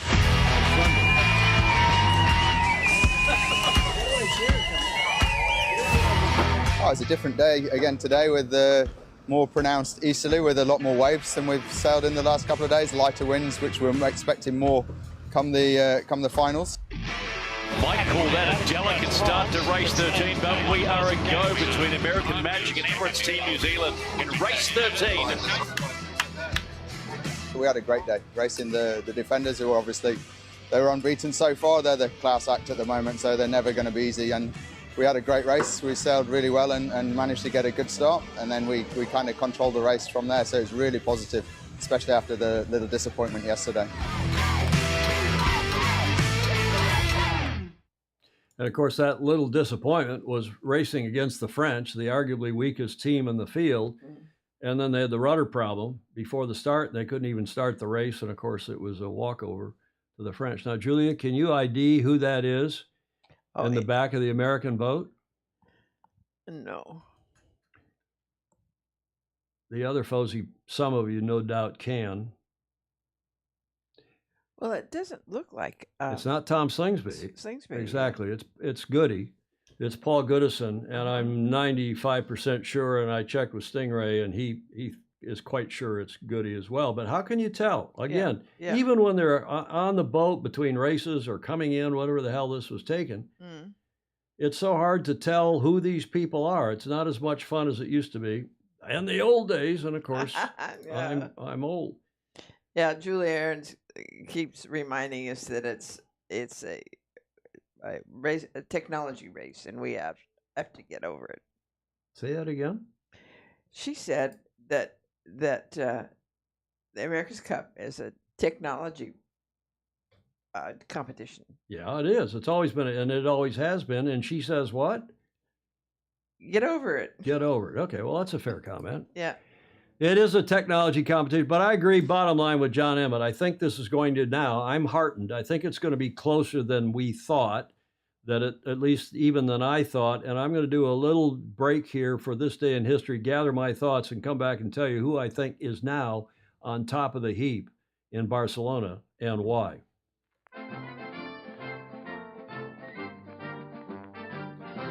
Julia? Yes? What happened on this day in history? 1966. 66. Sailing related. Here is your first clue. See if any of the Brits on here in particular will recognize the gentleman and put it to history. I don't recognize him. While people are thinking, I will tell Mark Holland, yes, I did get your item about America's Cup Compendium. Thank you, and I'll reply. Who is that? Who was the first? Alistair Murray got it. Alistair, Chichester, Ted Ryman, Chichester, Varhaeg, Chris Fury, Gypsy Moth. They're all getting it. That is right today. Sir Francis Chichester. It's the only name I could think of. In 1931, the guy was, I didn't know this, he achieved fame by completing in 31 a solo flight from England to Australia in a small open cockpit biplane. I don't think it was nonstop. This daring flight, fraught with technical difficulties, demonstrated his skill and determination as a pilot. His performance, often under extreme conditions, laid the groundwork for future long-distance aviation. Little did I had no idea. I did know about Gypsy Moth 4. After serving in World War II, Chichester turned his attention to sailing. His most significant achievement came in 66-67, when in less than a year, he made a solo circumnavigation of the globe in his yacht Gypsy Moth 4. The journey was not without its difficulties, including significant damage to his ship, but Chichester persevered and completed the voyage, as I said, in under a year and only 226 days, single-handed around the world. It was the first solo sail around the globe. On this day in history, 27 August 1966, he actually set sail from Plymouth, completing in May of 67, again, less than a year later. Bravo Zulu to him. And good for him. It was widely applauded at the time. And still has, and it has been ever since. Yeah. Has been ever since, as the Brits will know. Julie Aarons, she's lots of great comments. Solo Flight is a great, the Solo Flight book is a great read. And Alistair Murray, Mr. President of Australian Sailing, saying, didn't he say anyone can sail around the world sober, but it takes a special sailor to do it drunk? It takes a special person to get around the world alone. I mean, it's I mean, the hours and hours and days and days and days being out there all by yourself. I know. Ed Worley, in the headlong race to have the ultimate sailing technology, the Cup is going to oblivion with enormous costs and shrinking crew, of which half the crew just providing power. Okay. Yeah, we're going to watch this, and it is what it is, and I hope we get back to, I hope at least it's a close event. I hope this is like 83 or even 07. I hope it's a close event. Yeah. Normally they're not. Normally they go, and it's this, in this case, it's first to win 7. Mm-hmm. First to win 7, so it's best of 13. Is someone going to go 7-0 or 7-1 or 7-2? We'll see. I hope not. At least it is going to be better than some olden day America's Cup races that were. Well, we don't know, Julia. Days long, and whoever won the start was going to win it anyway. Well, so far, whoever won the start, for the most part, has won these races. Yeah, but they're lots shorter. Yeah, but is shorter better? Yeah, if you're waiting for them to finish, they are. I don't know. I mean, there's no chance to catch up. I'm not going to argue with the shorter races, more of them. I think that's the trend. People's attention spans are as short as their yes. nose. Julia, you're listening to Starboard there. Come on, straighten up and fly right. There you go. Thank you very much. Let's now go to the regatta, which starts on Thursday, the Louis Vuitton Cup, and it's back in action after a break for the Prada Cup last time. Prada sponsored the Challenger Selection Series, and of course, interestingly, the Challenger Selection Series features the Defender as well. Now, those of you, a lot of people are highly critical of this, but I kind of get it because they've all agreed to only build one new boat, and the ability to trial horse is pretty hard if you're the Defender. So being able to sail at least in this first stage of the round robin phase of the Louis Vuitton Cup doesn't bother me as much. And okay, that's good. Some of you traditionalists are going to say, "Oh my God, Eamon is losing his marbles." That's probably true. It may be true That's anyway. probably true. Well, you got a big smile. You got a big reaction out of that. Maybe true anyway. But you got to give the Defender something, somehow, some way to have a bit of a tune-up. Now, this series coming up, the races by Challenger against the Defender don't count for Challenger points. So the Challengers could sandbag, let the Defender go, throw the race, and not worry about it. Mm-hmm. We'll see. I mean, the whole thing is a little silly in some respects, but let's see how the Louis Vuitton Cup for the Challenger Selection Series, it's still being called the CSS, is working out. It's a double round robin. Each of the 6 teams, including the Defender, race the other 5, each of the other 5 once, and then a second time. So they're racing twice in a double round robin. The top 4 from this double round robin, the top 4 challengers go forward, not the Defender. Forget about the Defender. They're out after this double round robin. They get to race 10 races against the challengers. The top 4 challengers move on to the semifinal. We'll tell you when all that starts in a moment. And the top 2 come out of the winners of these head-to-head semifinal, first to score 5 points, go forward to the finals. And that's replicating the match. That's first to score 7 points, and the winner then goes forward to the match to race the Kiwis in October, late October. So that's the format. Pretty simple, pretty understandable, pretty straightforward. And I, for one, I think it's okay. And I think the rest of us ought to get over the fact that the Defender is sailing in these first 2 rounds robin, because it doesn't count anything for the other challengers, and if they want to throw the race, they can. The other thing to remember is that in this Challenger series, you get some number of 15-minute delay cards, and that's a feature that's you look surprised. I mean, that's been in previous cups, so it's not the first time we've had that. And somebody on here will know, Alex Hayworth perhaps, whether that's how many of those cards you get per series. But you do get a delay card, so you have a technical problem. You can, hey, we got a problem. We got to sort this out. Give us 15 minutes, only 15 minutes. Yeah. And that at least helps, we hope, we think, to keep the racing maybe intact. If otherwise you'd have a walkover. So the dates for that, the rounds robin start this Thursday. The double round robin starts this Thursday, the 29th. The semis start on the 14th, and there are lay days and there are reserve days, so I'm not going to even the endpoint date's not important really. And then the final of the Louis Vuitton Cup starts on the 26th of September. So that all happens this month, and then into October. And when you get into October, then the match starts on the 12th. The 12th of October, the AC-37 match between the defender and the successful challenger coming out of the CSS, aka the LVC. Questions? Julie, did I explain that, or is that fairly clear? I think that's clear. One can only hope. And now here's a point that several of you are making, Ed Worley is making, is that one of these teams is going away, one of the challengers is going away after 3 more weeks of, not even. Yeah. You know, less than 3 weeks of sailing. And that is pretty brutal. Mm. Whether it's, who knows, if it's the French or if it's the Swiss or even Ineos, we'll see. Yeah. I don't think, I think the Italians and the Americans are going to be around. But we will see. It could be perhaps any of those other 3, but it could be anybody. They could suffer a problem. They could suffer a breakdown in their boat. Remember, they don't have only another one boat. Only one, exactly. Yeah. Exactly right, Julia. Okay, what other?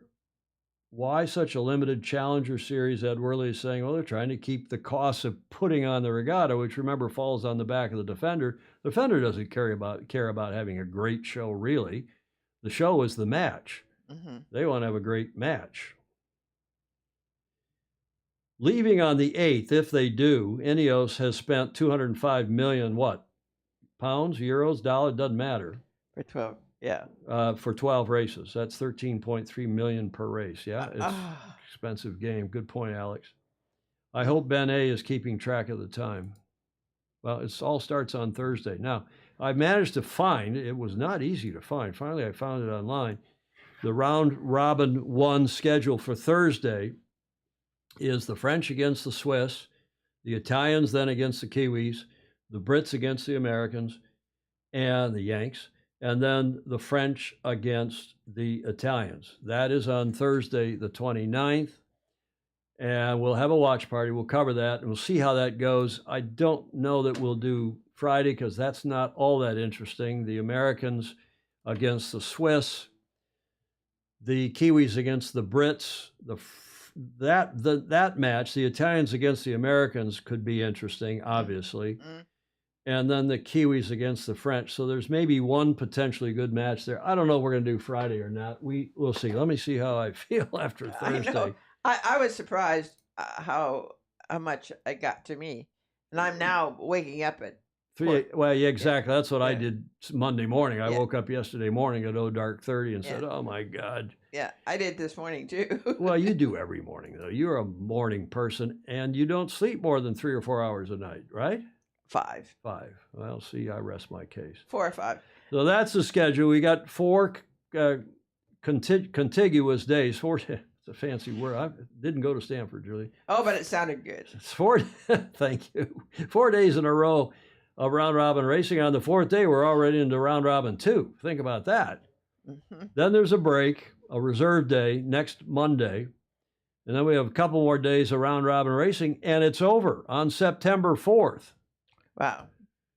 And maybe we'll cover the final day as well, round robin 2. We'll probably for sure do on that Wednesday the 4th, do a watch party, because again, you've got the Americans and the Italians. At least that looks like an interesting match, and who knows if that's interesting or any of the others are. But we shall see. Oh, I beg your pardon. There's 2 more days of round robin 2, the 7th and the 8th.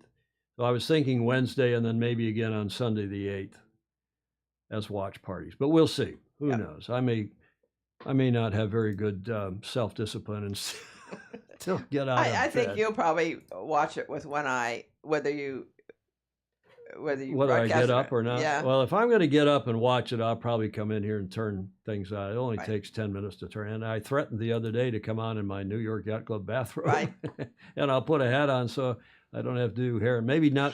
Maybe I'll turn the studio lights off now. You see, if I turn the studio lights off and come in here, you can't really tell if I'm cretonic or shaved or whatever. Right. See, you look pretty good because you got all that light coming off your monitor. Mm-hmm. Huh? Okay, we'll see if we don't power back up here with the studio lights. So one button, you turn the lights on. Another button, you turn the audio on. Reboot the computer, and we're good to go. Okay, top 4 challengers then move on, as we said, to the semis, which start, in 14 plus 4 days, in just 18 days. Wow.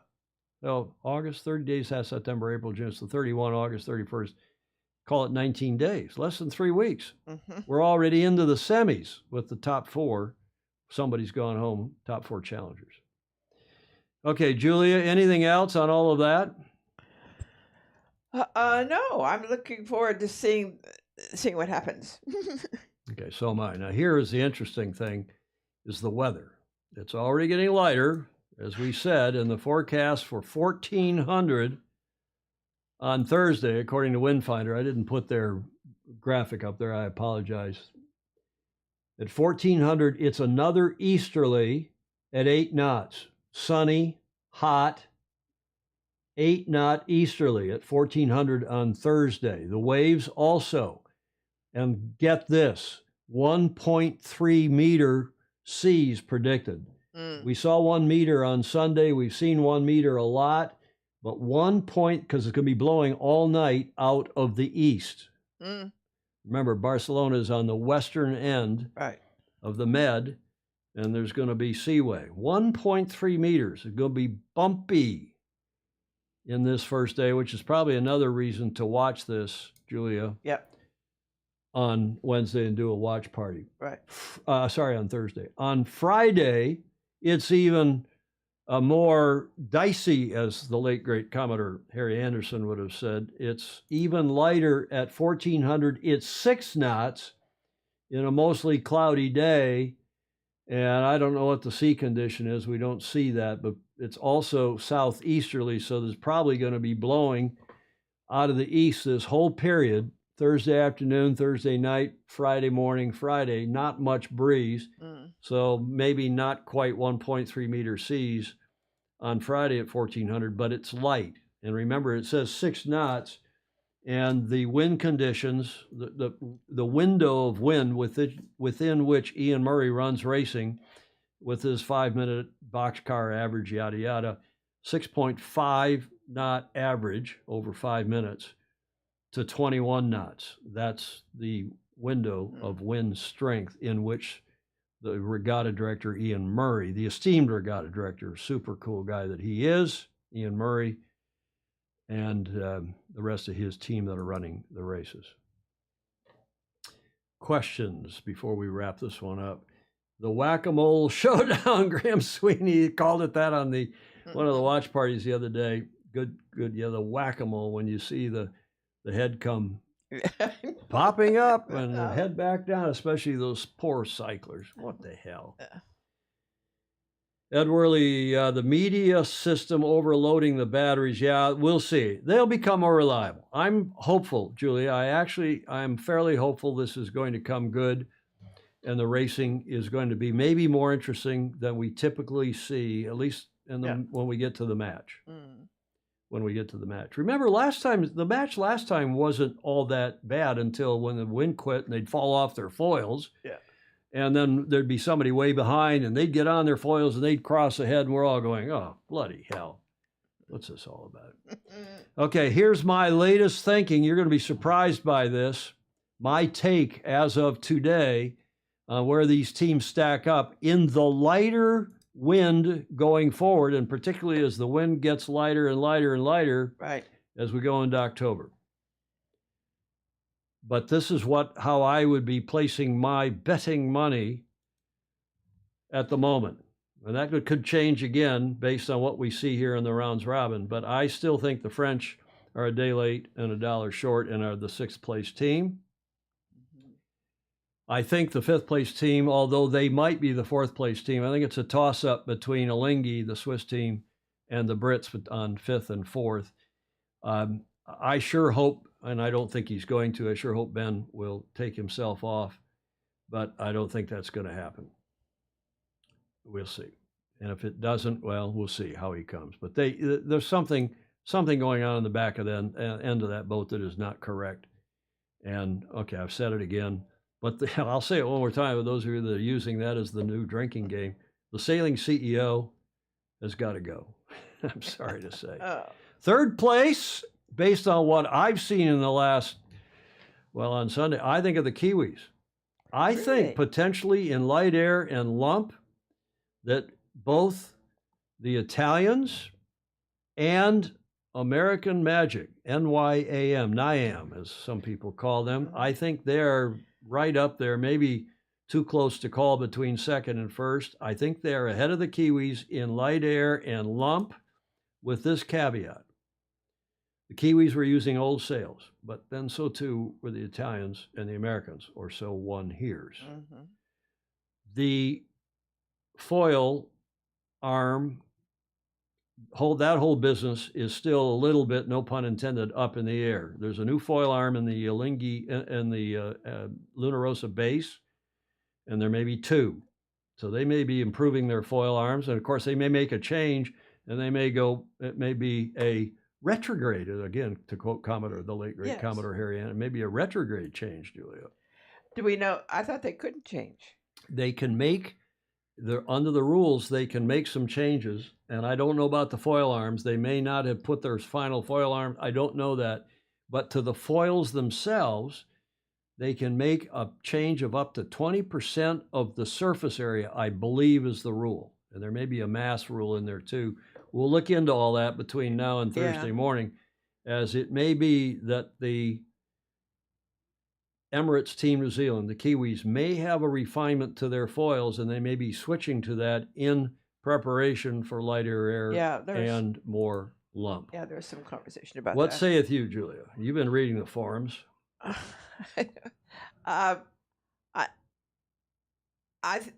think that somebody is going to change the foils. You do. Yeah. I agree. I think they will, but a little bit by bit. Never too late in the AC. Recall 2013 with Ainsley and Kostecki. Yes, Chris, that's right. Tom Pace, the past Commodore of Pensacola Yacht Club down in Florida's Panhandle.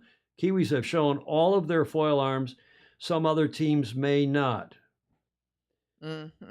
Alex Hayworth.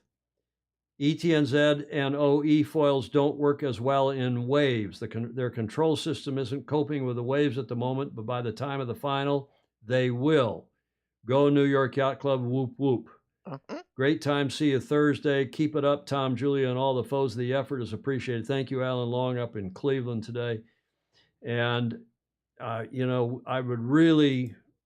No, I hopefully will know a lot more on Thursday about all this. I'm going to study the rules. I've been talking to Hamish Ross and a couple others of you. Yes. But my take right now is that unless the Kiwis improve their light air and lumpy performance, you got two challengers that are ahead of them. And it's a bit of a toss-up just because I'm an American and I am definitely cheering for New York Yacht Club. I mean, having joined that club in 1981, yes, I resigned during the pandemic because I haven't been back to New York Yacht Club since pre-pandemic. And when you're a member of St. Francis, it's one of just a handful of clubs that has reciprocal rights. So I still hold New York near and dear to my heart.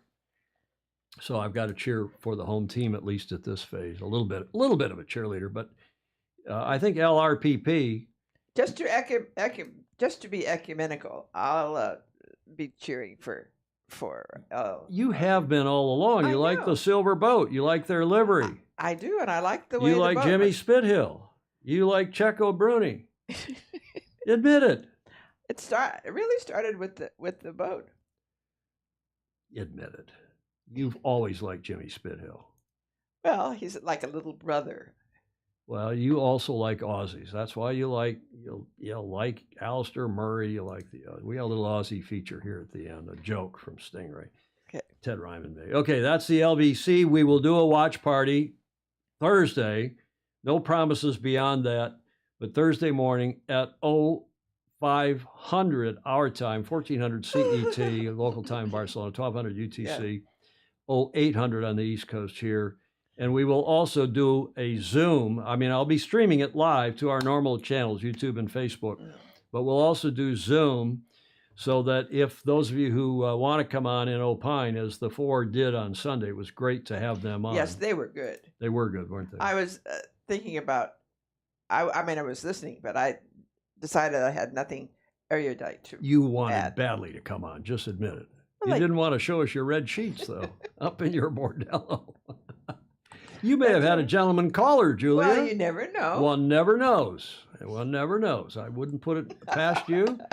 And I didn't hear it. Normally I'd hear it, but maybe he escaped while I was down here gas bagging during the. You just never know. Maybe I thought it was your morning lady coming in, and it was your gentleman caller leaving. Yes. Huh? Happens at Look course at at night. you're blushing, Julia. The Commodore of the Beach Street Yacht Club is blushing for the first time on this show. There's some nice audio on that slide. Again, no surprise, ETNZ wins the preliminary regatta BCN. And I've got, I got to run this AAAA. We're at 2 hours, but this is such a good AAA with Alistair Murray. Let's have a look at his latest with a cool guy called Mark Turnbull. I keep saying I'm going to turn that audio down too on the slide. But Alistair is checking in for the first time since the Olympics, but a nice AAA. And I got to put this on because he sent a comment last night. Tom Goodeye, I've just watched 736 in replay. Luca is an old mate of mine, but I had forgotten how straightforward, honest, smart, and perceptive he is. His observations on the state of sailing are spot on! Exclamation point. Thanks for the watch parties.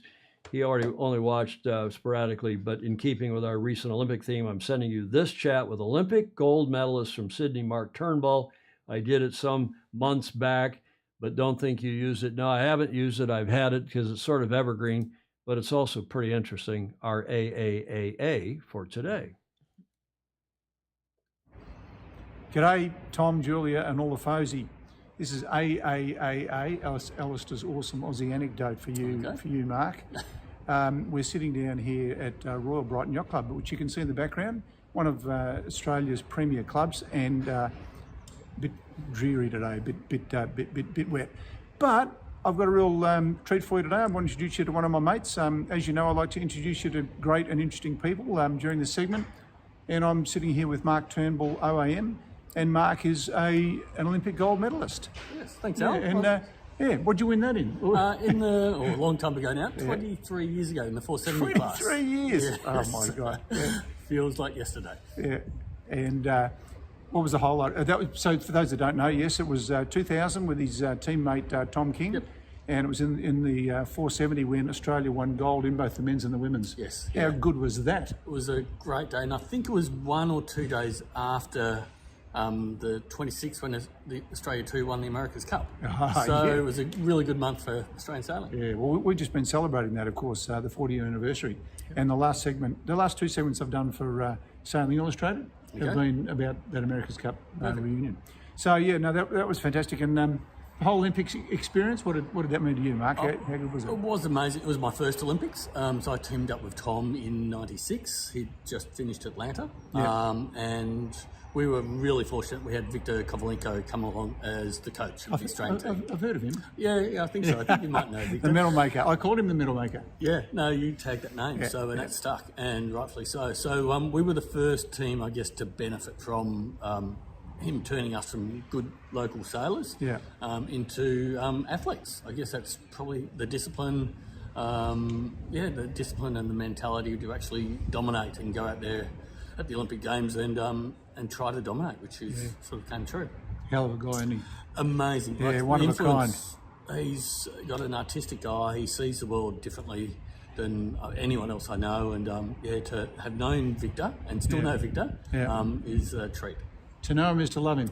Yes, and hate him. It's both. It's a yin and yang. Well, I've never been coached by him, so I can't comment on that. So, Mark, let's talk a bit about what you're doing today, the Sailing Champions League, and kicking it off here in Australia, and just talk to Tom and Julia and all of Hosey about what the league is and what it's all about, and what your hopes and expectations are for it. Yeah, so the league sailing, or the Sailing Champions League, is a club versus club competition. So I come from the Olympic background and worked on Volvo Ocean Race and that elite level, but club sailing is what drives our sport. And strangely enough, there's not a great level playing field club versus club competition worldwide. But about 12 years ago, it started in Germany by creating what was the Bundesliga there. They basically said, well, what do sports like soccer, in fact, what do every other sport do? And they do, they create a league for their clubs to compete. So the best sailors from each club compete on a level playing platform. So in our case, 7-metre sports boats, so 4 or 5 people on each boat. It's not age restricted, so it could be 16-year-old kids versus a 65-year-old. In supplied equipment, lots of races, take all the good stuff from match racing and teams racing, but put it in a fleet racing format. So we've brought that to Australia. It's in, 23 different countries have leagues around the world, including America. And to create a platform so the small little clubs can beat the big established clubs. So it's starting. We're getting there. We're getting traction. In Australia, but in Europe, in Europe, there's like 19 countries have different. Is it on a leagues. roll? Like, is it's it? Huge. It's like, on its way up. Yes. Yeah. So the sailors love it. The clubs love it, and the members of clubs love it because they're barracking and supporting their team, their club. So it's just starting here, but China is starting a league. India. So in this part of the world, I think there's huge gains, in Australia especially. New York's done pretty well with their invitational event. Yep. In New York Club. Yeah, it's removing the boat ownership issue. Yeah. Because not everyone can own a boat. So supplying boats, so the best sailors win. Yeah. That's important. And it's not high tech. It's not foiling. It's not the sexy end of the sport. Sometimes it's actually the sailing that people do at clubs every day of the week. And here you're using the RS-21s? Yes, so we have a fleet of RS-21s, awesome little boats. So we invested in that. But we also use Elite 7s, Elite 6s, SB20s. So the type of boat, the actual boat doesn't matter. It's the format of the racing. And we also run a mixed format. So 2 girls, 2 guys on every boat, because it actually makes a better event. Speaking of the RS-21, I see our good friend Robbie Davis just came second in the Worlds. Yes. And I couldn't believe this. I looked at the scoreline. In 10 races, the guy that won the regatta, Robbie beat him in every single one of the first 5 races. Okay. Yeah. No. Had him put away, and then the other guy beat him in every single one of the next 5 races. Okay. Unheard of. Yeah, pretty special actually. So, but no, for them to go over there and take it's massive in Europe, and the Italians are really strong and professional in the RS-21. Yeah. So what they did was a shock. It was amazing. All right. Well, let's keep Tom and Fozy well informed of this event of yours. So let's check back in you in weeks to come and months to come. Yep. I would have got you to bring your gold medal with you, Mark, if I thought of it. A bit ahead. We'll do that at the next chat we have. Yeah.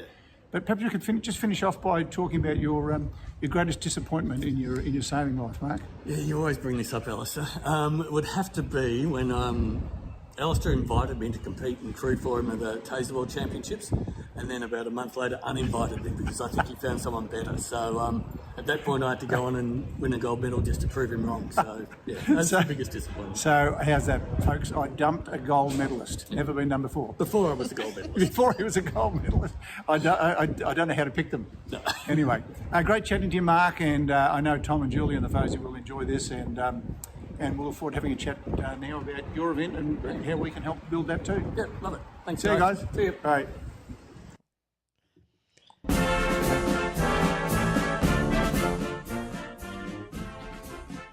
Always appreciate it. And he does such a good job. And he does. We're so lucky to have John on one end of the planet and Alistair down there on the other end. Really much appreciated. And I think the topic today was also interesting because going forward, this could be the future. It could be the future for, it's already taken off in Europe. We know that. Yeah. It's in its 2nd or 3rd year over there. And it's that Mark Turnbull's trying to get this going in Australia. And as you heard him say, India and China. And if it's going in China, John will know about that. There is a new approach here. There's a new attempt at this here in the U.S., outside of U.S. sailing, which means it'll probably work.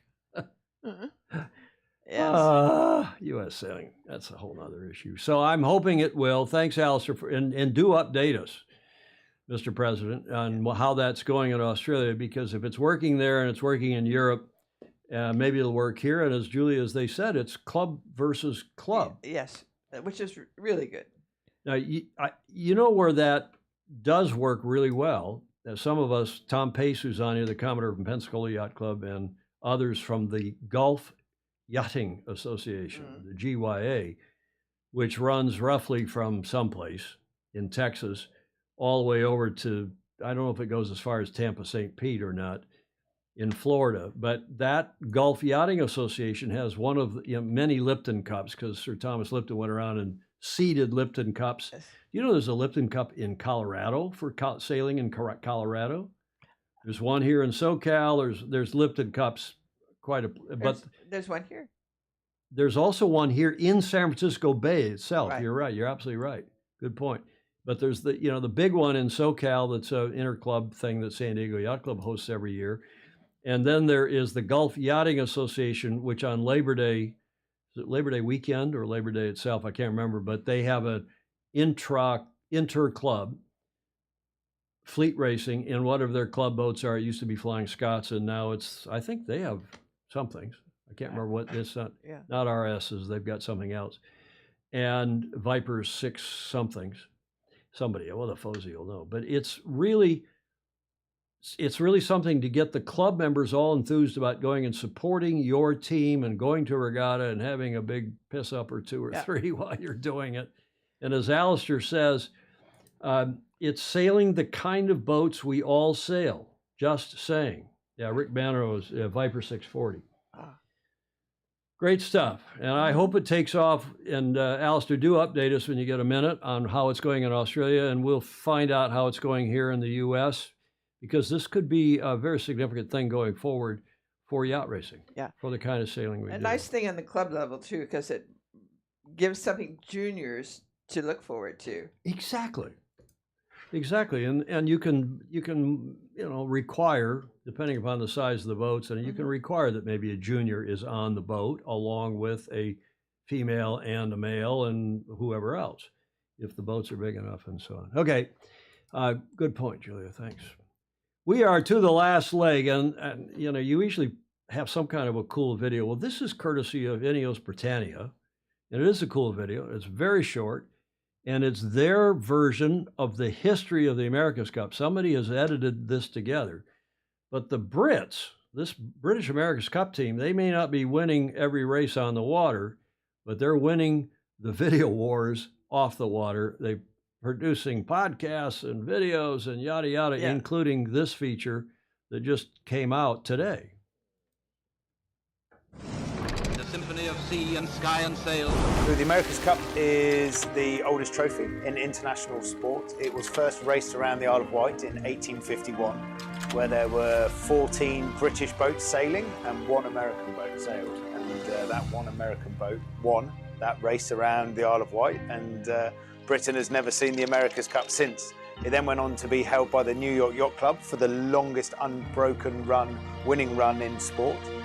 And since then, it's only been won by a few other countries, Australia, the Swiss, and currently with New Zealand. Ben has actually won the America's Cup before as a tactician in 2013.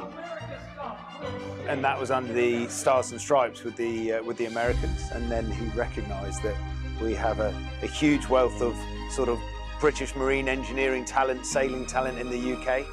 And our syndicate has been running for 10 years ever since. Now, we've been lucky enough to be involved with Ineos for our last 2 cycles of this campaign. It's quite a sizable check, as you've probably read the numbers. I said to Ben, it's rather a lot of money, so I'm going to be really disappointed if you don't win it. Probably more in this cycle, it's brought us in a line with Mercedes Formula One, with the Ineos Grenadiers. We've really fallen underneath the Ineos sporting umbrella. I think with that involvement with Ineos, all of the Ineos sporting family, with Ben's leadership on the water, we're in good shape going into racing. Nice video, don't you think? As I say, they may not be winning all the races, but they certainly are doing well on the water. Speaking of Viper 640s, Rick Bannerow, who provided these nice pictures that are around the studio above and above the 2 the control room doors, we call it, control room, and above the studio window here out into the backyard at the Beach Street Yacht Club, the garden. and more. The behind Julia is some more Rick Bannerell pictures, and that is that with a white kite, Julia, over your shoulder, is that is one of Bannerell's pictures, and that's a Viper 640 launching off a wave, he said. Uh-huh. Okay, nice video. The Whiskey Tango Foxtrot now, Julia. Yes. Your favorite segment. These are all clean, so you can put your finger away. Oh. You can put I was ready. I know. This first one is that look on your face when she calls it our boat. I take issue with that. I'd be happy if I was the male in the partnership and the female said, "Hey, I like our boat." I think that's a good sign, don't you? Yes. Did you and the Commodore, did you say I like our boat when it was probably his boat? No, I mean, yes, it was also my boat. It was your boat. Yeah. Okay. Did you own part of that boat? Which one? Okay. That was a good answer. The look on her face, that from Ryman. I don't think that's all that's, I wouldn't look that way. I'd be happy if my partner, male, female, or otherwise. Let's don't get into that.